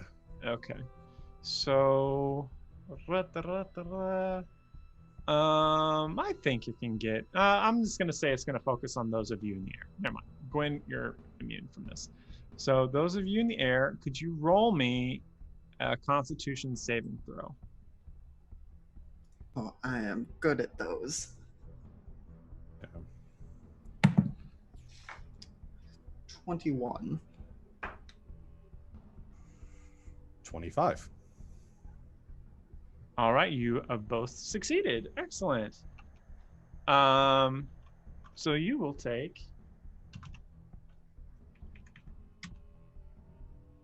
you each take 32 points of cold damage. Okay. And it's going to see. Right, temp HP first. All right, and then it's going to how fast can it go? Ooh, it's very fast. Then it's going to begin to flap its wings and go after you in the air. But I think that's all it can do in its turn. Yes, that is all it can do in its turn. So that is going to bring us back to Gwen. Well, I'm on the ground. So I guess I'm gonna deal with these dang spiders. I need to make a concentration check for my spell, but I can do. I'm going to use my bonus action to activate my Crimson Right. So I lose, dang, fuck me, 7 hit points, almost max. And I'm gonna do Rite of the Frozen to do cold damage to them. Don't know if it's gonna make a difference. And then I'm going to swing my sword at them twice. Okay. The first one is a 21. To hit. That hits. Okay, I'm just gonna roll both attacks. Who's real familiar with dragons? Gwen? Probably. This isn't the biggest dragon that you've ever heard of, but it's next to it. Oh, okay. That's chill. My second. We are very chill up on the chariot. Extremely chill right now. My second attack is an 18 to hit. No on the second. Dang it. Okay. Now then for the first one, it's going to be 19 damages. One of them cold. All right. So, it is barely perceptible, but it seems to ignore that 1 point of cold damage. Yeah, I was afraid of that, but here we are. It's okay, I can change it. And then for us taking presumably that was the cold breath attack. I believe I lost concentration because I got a 13, Yeah, which is less than you need a half, 16. and temp doesn't do anything for that. Yeah. Okay. I'm gonna also assume that the chariot took that damage. Yeah, I did. Yeah. Okay. Unless there's something that it can roll to avoid it or something. I don't know. No, it has immunity to fire, poison, psychic, and radiant, and then resistant to all of their non-magical damage. I'm assuming that's a magical damage. Yeah. Okay. Now, does it take the half damage that I took, or does it take the Yeah, full I'll say six? I'll take it. It takes a half. Okay, so it's still up, but the chariot's not looking good. Okay. So we're going to as it's flying, I think it's going to. Can it do this? No, I can't. Oh, I can.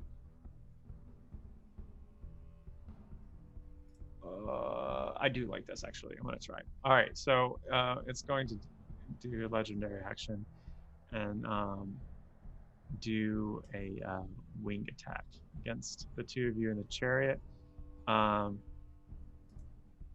And so I need you both to do another dex or do a dex save. Okay. As good at these.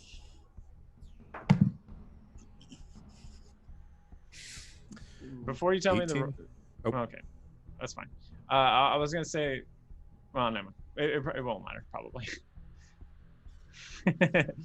All right, so 18. Yeah. Okay. Just deciding if now's when I want to use Tides of Chaos. Woof. Good rolls. Yeah, I'm gonna Tides of Chaos because I got a natural 1. So. Oh yeah. I would probably. Okay. Although you'd be fine in this scenario, but yeah. That is an 18 instead. I don't know if that's gonna be enough either way. It is not enough to save, but you both take 18 points of bludgeoning damage, and you're both knocked prone. I was gonna say if your DCs were lower than 10, I might have that mean you actually leave the chariot.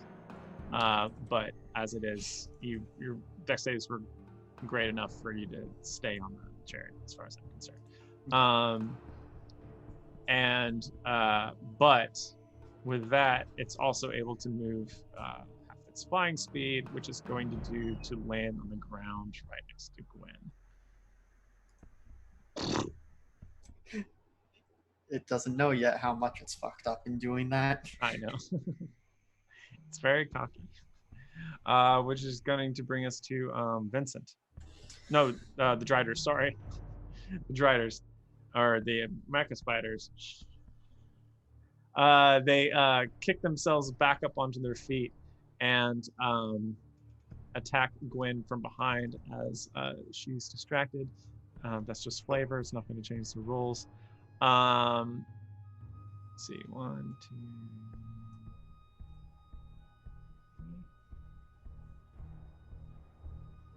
Oh, they actually roll pretty well. 19, 11, natural 20, 19, 20, 17. 19 and above hits me. Okay, so. Okay, so. Whew, okay. They actually don't deal a tremendous amount of damage, but the two of them together add up to 23, 30 points of slashing damage. Okay. And that's all they can do. So we're going to go to Vyncent now. You might want to land this thing before it poofs out from under you. And with that, Vyncent is going to take off from the chariot, flying towards the dragon. I think I want to get... I can only move 30 feet, but will that get me within 60 feet of it? Mm-hmm. I don't think we got too far away. And No. so I am going to attempt to cast Enervation on it. I'll turn this into Spellcard Attack. And I'm going to go ahead and heighten it, spending some sorcery points so it makes the save at disadvantage. Okay. So it's going to make a Dexterity saving throw, please. Okay. Just doing this at 5th level.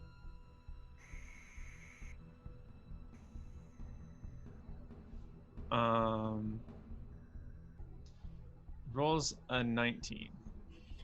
Well, I'm gonna spend 2 more sorcery points to bend luck and try and bump that down.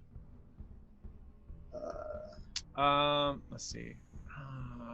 Before you do that, Okay. I'm just gonna make it use its legendary resistance Okay. and I don't want to be a dick and like have you use your luck and then me do it.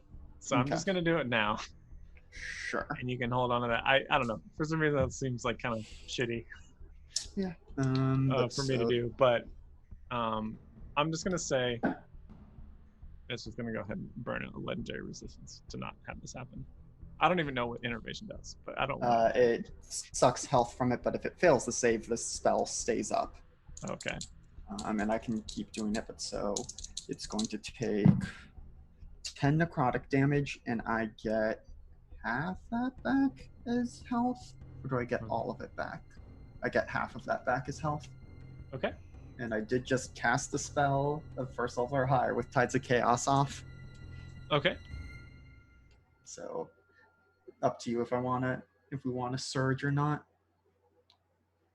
Not quite yet. Okay.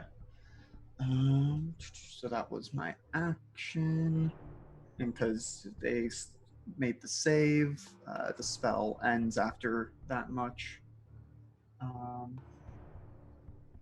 Yeah, I think that's all I'm going to do for now. Save my sorcery points for later on. Or, no. Yeah, that's going to be it. The other thing is in action. So that's my turn. Nice. Rush. Okay. On the chariot, gonna do the same thing as before, like coming around and going down towards the ground. Gonna try to run into the, like, clip the top of the dragon, and then see if I can get one or both of the spiders too. Okay. You can. What does it say about attacks of opportunity with this? I can do a ignore? disengage. I can take attacks of opportunity because I can use my bonus action to disengage. So that was my question: is how far do I have to move to get back down there? Whether I have to dash or I think you can get one. disengage. You can get one target with. You can dash and get all of them, but you'll take attack of opportunity, or you can just get one of them safely. I assume that'd be attacks of opportunity from the dragon, and yeah, probably that one has the reach, the best reach. You know what?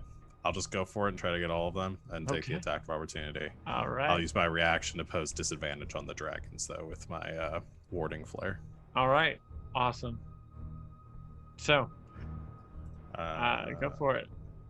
All right. So roll damage. They do strength saving throws, right? Yes, strength saving throws. I get to re-roll those ones. So that's 14. Oh, the dragon's strong and it still failed. You rolled really bad. All right, 14 fire and 12 radiant. Okay, 14 fire, 12 radiant. So,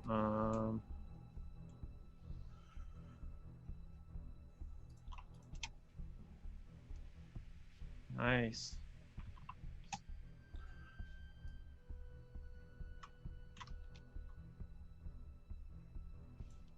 So, yeah, once again, you managed to kind of like bounce off the, it's going to swipe at you. Well, it's seems to be caught off guard by this very brazen attack. You use your warding flare to cause disadvantage on this attack. Let's see, which one do I want to do? At disadvantage, it rolls a 20. That'll hit. That'll hit. Okay. Yeah. You take 16 points of slashing damage as a claw rakes past you. Okay. And yeah. Are the two spiders still up? They are. Then if I assume that I'm kind of in the middle of everything right now with the spiders and the dragon and all that, I'm gonna use my action to do a channel divinity to Radiance of the Dawn. Okay. Nice. To try to get every hostile within 30 feet of me. Which save? That is a Constitution saving throw. Okay, what's your DC? It is 18. Okay. You have one person failed, or one of the spiders failed. Okay. The ones that succeed take half damage. That's not the right one. It's Word of Radiance. Radiance of the Dawn. That's 19 radiant damage. Woohoo! Just enough. Half damage was 8. Just enough to get one of the mech spiders. Cool. And you've injured the other two very well. Very nice. And that is my turn. Excellent.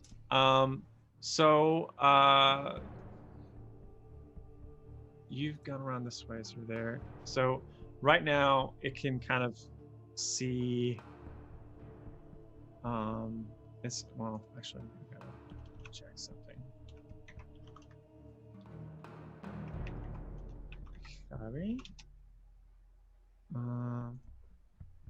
Yes. So, it does recharge. But it's going to do something different this time. Can Gwen and Rosh, can you do a Constitution saving throw for me? Yeah. Yes, I can. 22. 24. Excellent. Very, very good. That's really nice for you. It breathes out over. There's this noxious fumes that go over the both of you. You feel yourself feeling. You feel woozy and a little unsure, but you kind of like shake it off, and you maintain your composure, and the battle continues. Gwen, it's your turn. I guess I'm gonna fight a dragon. I'm going to use my bonus action to change my Crimson Right. Because I have a new one now, so I'm going to take more damage. No, that's the wrong one. Takes more damage to change my right damage to psychic damage. Ooh, nice. And then I would like to take the Phantom Blade and try to stab the dragon. All right, go for it. With it. Oh, that's not very good.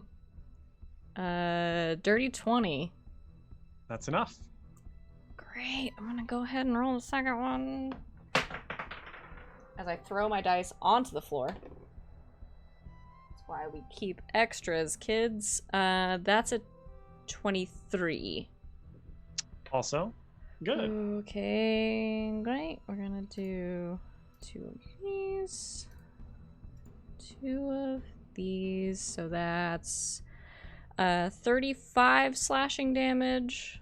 And then just the first one's 7, 8, 9 psychic damage. And I would like to use, because I damaged a creature with my Crimson Right, my Brand of Castigation.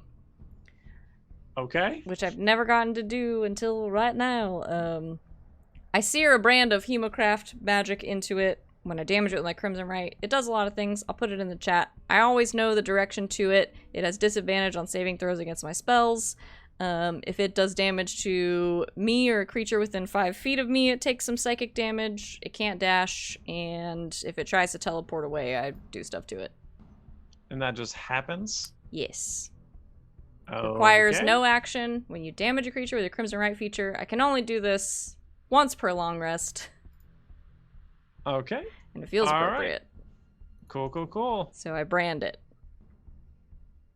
Okay, or do you choose like one brand or all of the brands? No, it's all of them. So they like, you get the Brand of Castigation initially, and then as you level up, it compounds and you get more effects. Ah, okay. Wow. That's cool. So I'll try to remember those. All right. Cool. That's very cool. Just stand there. It's gonna try. It's not gonna know that you can do this to it yet, so it's gonna try to tail whip you, with a legendary action. 26. Yup. And it does 22 bludgeoning damage. Okay. So it's going to take. What's my intelligence modifier? It's going to take 8 psychic damage. Ouchie, wouchie.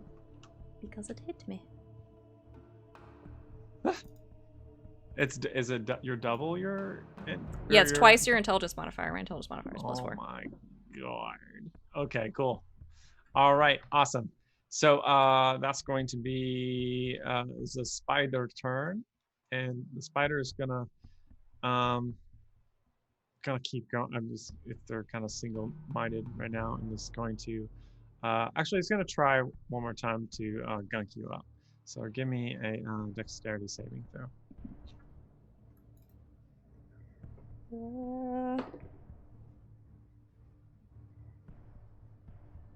31. Okay.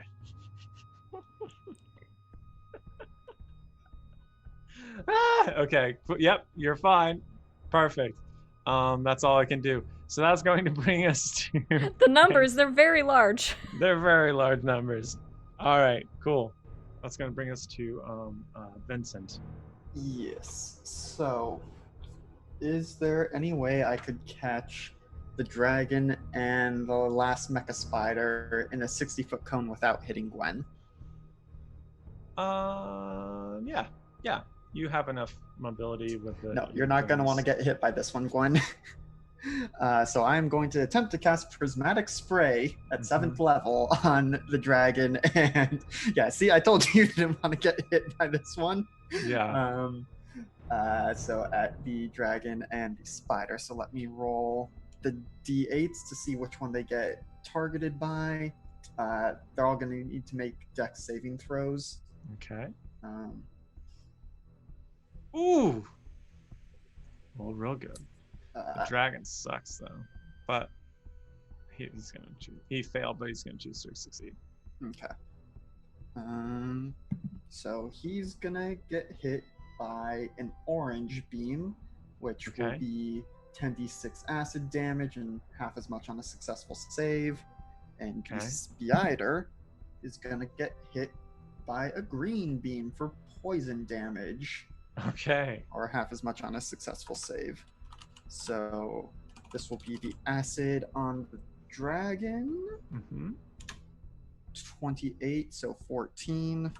And then hopefully poison does something on the robot for 36 poison, or half as much on a success. So much damage. Unfortunately, the mecha seems to be unaffected by poison. Yeah. Oh well. But science. Yep. Yeah. I think that is it for my turn. Just gonna position myself around a little bit more so that, dragon can't get all of us with the same attack. Nice. Good thinking. That's going to actually Rosh, you're kind of far away, right? From Ish? I was in the middle of it because I did my radiance to the dawn, so I'm within 30 feet of everyone at least.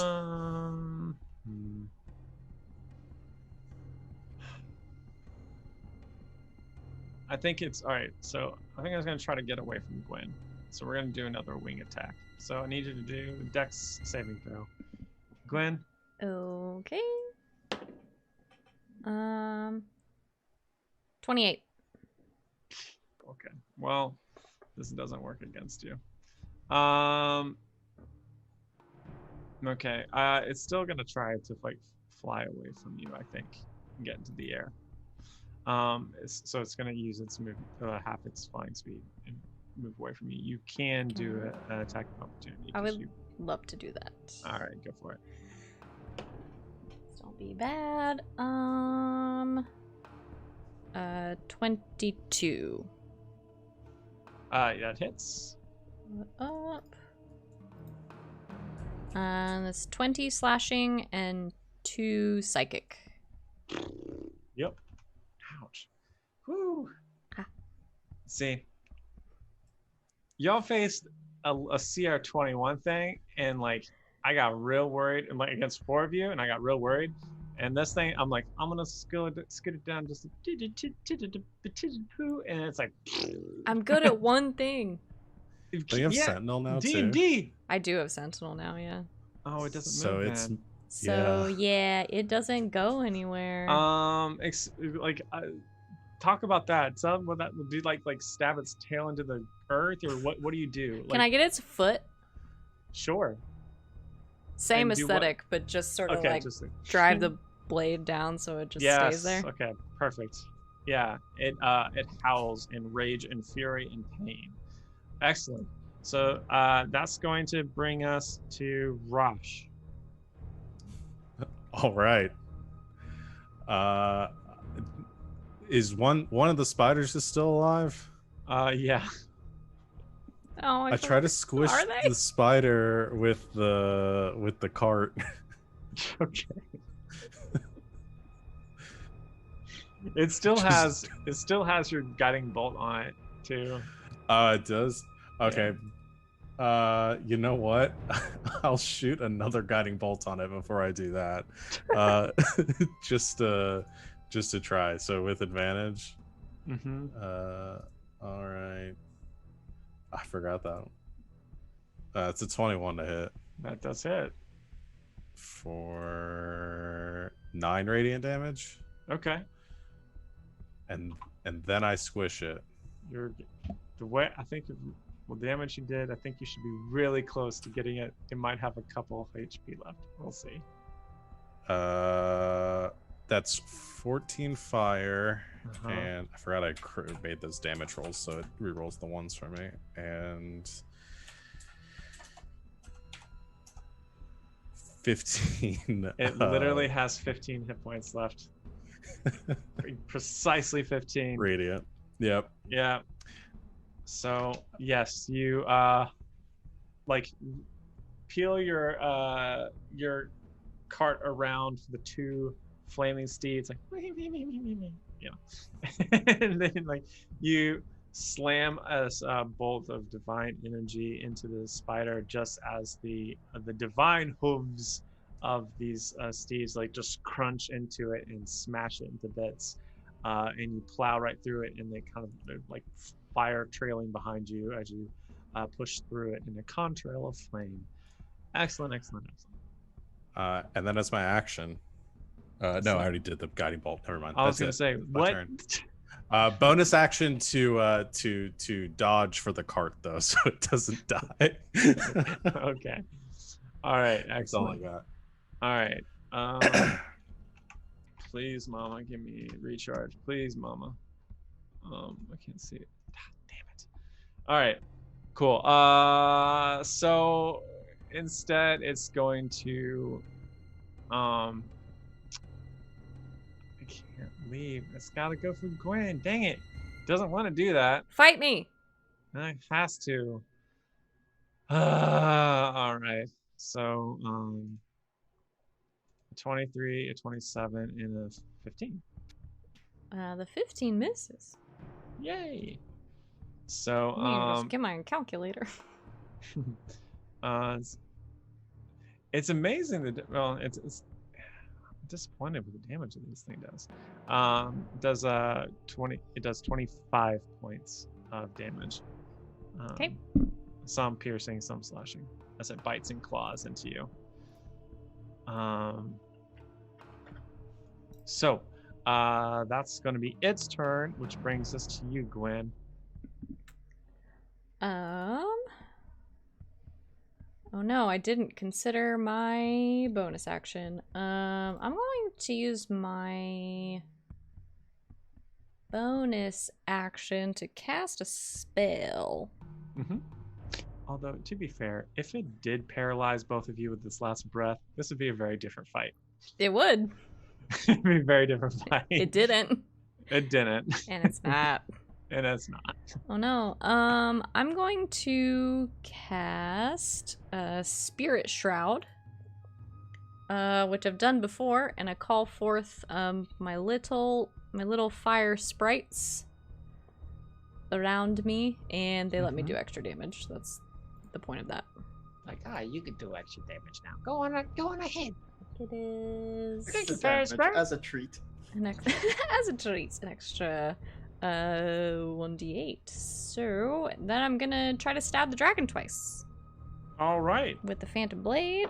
The first one being a 25 to hit. 25 hits. The second one being a 27 to hit. That also hits. Take that, dragon. You're gonna get Slashy poo. a bunch of stuff. Oh my goodness. I cannot. You can do it one at a time. That's fine. It's 18 slashing. 18 slashing on both of those. 5 psychic damage Oh my and lord. 12 radiant damage. Its speed is reduced by 10 feet. It's so close. It's And it can't hurting heal. so badly. And it can't heal. Oh, that's great. So silver blood is like just like pouring out onto the grass, and y'all still have 2 flashbacks. So Flashbacks being like, what if we fight a dragon? What would we do? so cool. That's gonna bring us. Oh, I forgot to- about the psychic damage it took for hitting me. Okay, go Oh, for it. wow. Oh, It's 8 every time. 8 every time. 8 every time. Yeah. That's. So 16. Jeez. Is it still alive for me to It's do still- something? It's still alive, but I'm sad. It's barely. I have the power. I forget it. Like every time, like you try to like, what is it? What's the name of the class? Monster Hunter or something? Oh, Blood Blood Hunter. Hunter. Like, blood hunters are very good against things that want to hurt them. Yeah. At this high level, it's just Very, very very good against things that try to hit them. Well, the real struggle with a Blood Hunter at level 14 is just like, I don't fucking remember what they can do. Just There's so much of it. just memory. So you're Alright. getting like half of it. All right, Vincent. This seems to be pretty close to death's door. Get it. Yeah, we'll go ahead and throw out the reminder that I can currently be surging after any spell Yeah. that I've cast. I don't know if I want to do it now or do it Sure. after. So then for my action, I will again be flying around and Actually, yeah, let's do it now before you do. okay. So rolling. Okay. Not like too much can happen because you can pick the desired. Yeah, so well. Okay, I think I know which one I want to go for this, but Is it a pit?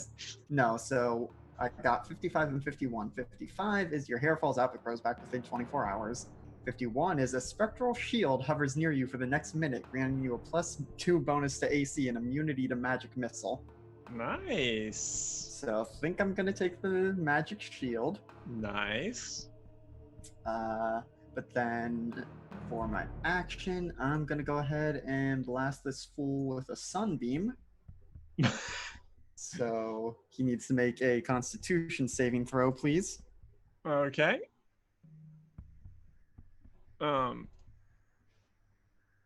I rolls 20. That's saved, so he's gonna take half damage and won't be blinded by this first one, but it spell lasts for a minute and I can just keep doing it. Okay. Do I have enough d8s? Yes, I do. Thank you for the raid. Yeah, Balls and lead thank is a you. fit. That's all right. So that is 10, 20, 31 points of radiant damage, but then halved. Well, how many points? 31 was what I rolled, but Oh, he yeah, takes yeah, half yeah. damage for saving. But that's still enough. So I think it's flying around in front of his face and it's like, you're gonna send a message to Ocelot. Well, you're not, but your body will. And just sunbeam basically through the skull and down Nice. through the torso. So the beam of solar energy floods through this silver dragon's cranium bursting out the other side and coursing out beyond the horizon. This enormous creature falls limp. The massive wings begin to kind of crumple inward as it falls down to the ground on the dry grass and into a heap and a crash and a roll at the feet of Gwendolyn and Rosh in their flaming chariot. The grass on the in the field is still on fire from the chariot and from the ion engines of the Ocelot's ship as well. But you have defeated the Silver Dragon Chief Acquisitions Officer of Ocelot, the Hyper Corporation. Well done. Yay. Congratulations. I had exactly 100 hit points left. Fantastic. So, and the second dragon comes out. And a second dragon. No. So, we are going to, I'm going to get rid of this clock, which is done. We're done with that. Goodbye. And so, now I'm going to change the music. What do you all do in the aftermath, if anything at all? Are the sisters there, Gwen? Yeah, they were. No, we didn't really need them. They just start cheering from the cliff face. Yeah, well, I think in the aftermath, because it says like a silver dragon, and Eleanor is Order of the Mutant, and her sort of like underlings are all like alchemists and brewers and things like that, and it would be like, hey, here's a whole dragon. Yeah, they get real excited about that and begin that seems like fitting payment. They wait a respectful amount of time, and then but Eleanor does ask you pretty quickly. Facial reactions, Rosh or Sean? I'm thinking, do you think all middle management at Ocelot are dragons? Well, just this one. Well, I'm not sure what that says if upper management has, my siblings as bodyguards, and if middle management is dragons. Huh. There's a commentary on capitalism that I don't really want to get into right now. What are your sisters doing over there? Huh? With the dragon? Oh God! Oh, they're whistling. Harvesting. It's very rare they find such an intact specimen. Eleanor's a master alchemist. Right. Just a bit gruesome. Would you rather let it rot? Nope, it's fine. Just haven't seen dragon guts before. That was the first time for everything. Right. So we're good now then, right? Should we check the ship? Yeah, we should check their ship. Yes. Maybe disable any sort of signals it might be sending out. Ocelot's, they're not going to get a report back. They're going to know this failed. We may even want to be like, hey, we took care of your chief acquisitions officer, maybe back off. But, ooh, a threat. Interesting. But yeah, we do want to, they're harvesting the dragon, we'll harvest the ship. See what we can get from it. Okay.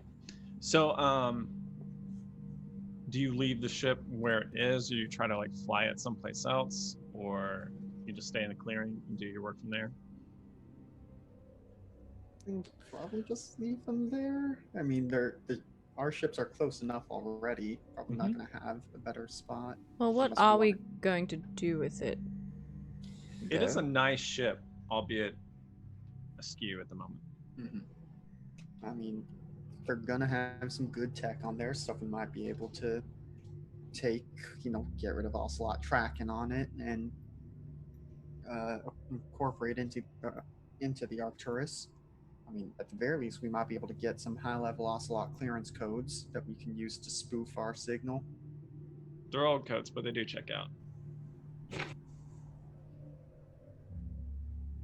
Yeah, I mean, it's, as we just went over with the dragon. I mean, yeah, it's a little dignified, but it would be impractical not to do what we can with the ship. We need to talk about both of your definitions of dignity. I mean, I think there's far less with the ship. It's a hunk of metal, but... So, salvage what we can. We'll take the rest. Sell the rest. Mm-hmm. Yep. Okay. So, salvage what you can, sell the rest. So, we can fast track all of this. Let's see. Depending, what kind of things do you want to keep for yourself from the ship? I'm gonna say like you are able to find some kind of like clearance codes that you might be able to use to get close to corporate HQ. But as far as other intel that might be useful for you, you can't really find anything. These computers seem to be like flushing themselves kind of regularly for security purposes. But it's a very fancy ship. You can, there's some luxury items in there, like there's the quarters that this officer was staying in, pretty nice. If you want to rip off those things, if you sell the thing as is, you can get more money for it, or you can peel from it and maybe it gets a little bit less, but that's up to you how you want to play this. I'll just say real quick, because I haven't done it yet in this iteration, I do want to take a trophy. Oh, that's right. Yeah. You might have to fight Eleanor for it, but go for it. So, no, Gwen she has like twice the height of Eleanor. She can take her. Yeah. She kind of answers to me. I do just want to take like, okay, one from the dragon, one from the ship. They feel equally important. Just like a single silver dragon scale. Okay. And something with the Ocelot logo on it. I'm imagining like how One- Jaguar cars have the little Jaguar hood ornament. Yes. The ship has an Ocelot hood ornament. Yes. Can I take its and hood then ornament? 2 fleshy spider legs. No. I'm not that gross. Well, I do have that jawbone.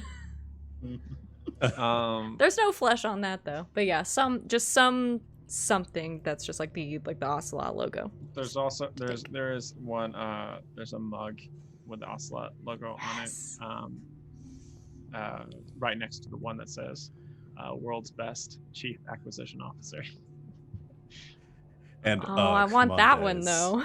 Yeah, you can take both. That's okay. I'm gonna take a dragon scale and the pair of mugs, Yeah. and I'll put them up on one of my shelves.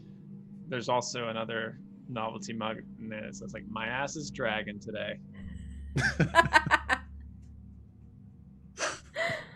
All right, 2 new mugs. Now, did whoever gave him the world's best chief acquisitions officer intend it as a dig? Because they're a multi-planetary corporation, and so maybe they're just the best one on that planet. Honestly, but there are if you- better ones on other planets. Very passive aggressive, like. If you work for Yes. Ocelot, you probably buy that mug for yourself. Yeah. Okay, so Put that on the trophy shelf. Put it on the trophy shelf. So, we're going to do how do I want to do this? So, here's what we're going to do. I want you to roll, each of you roll 2d20s. Okay? And you tell me the sum total of those 2d20s.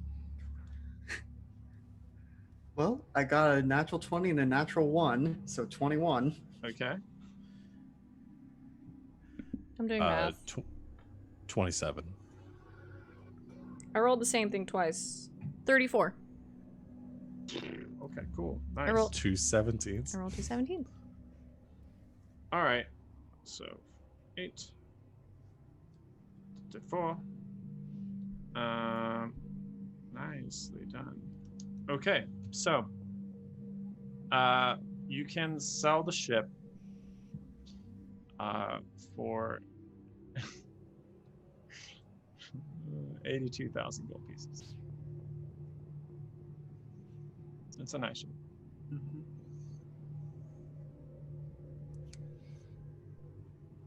All right. We're almost to be able to get that iron golem. Yeah, that's right, buddy. That's right. An iron golem. That's gonna.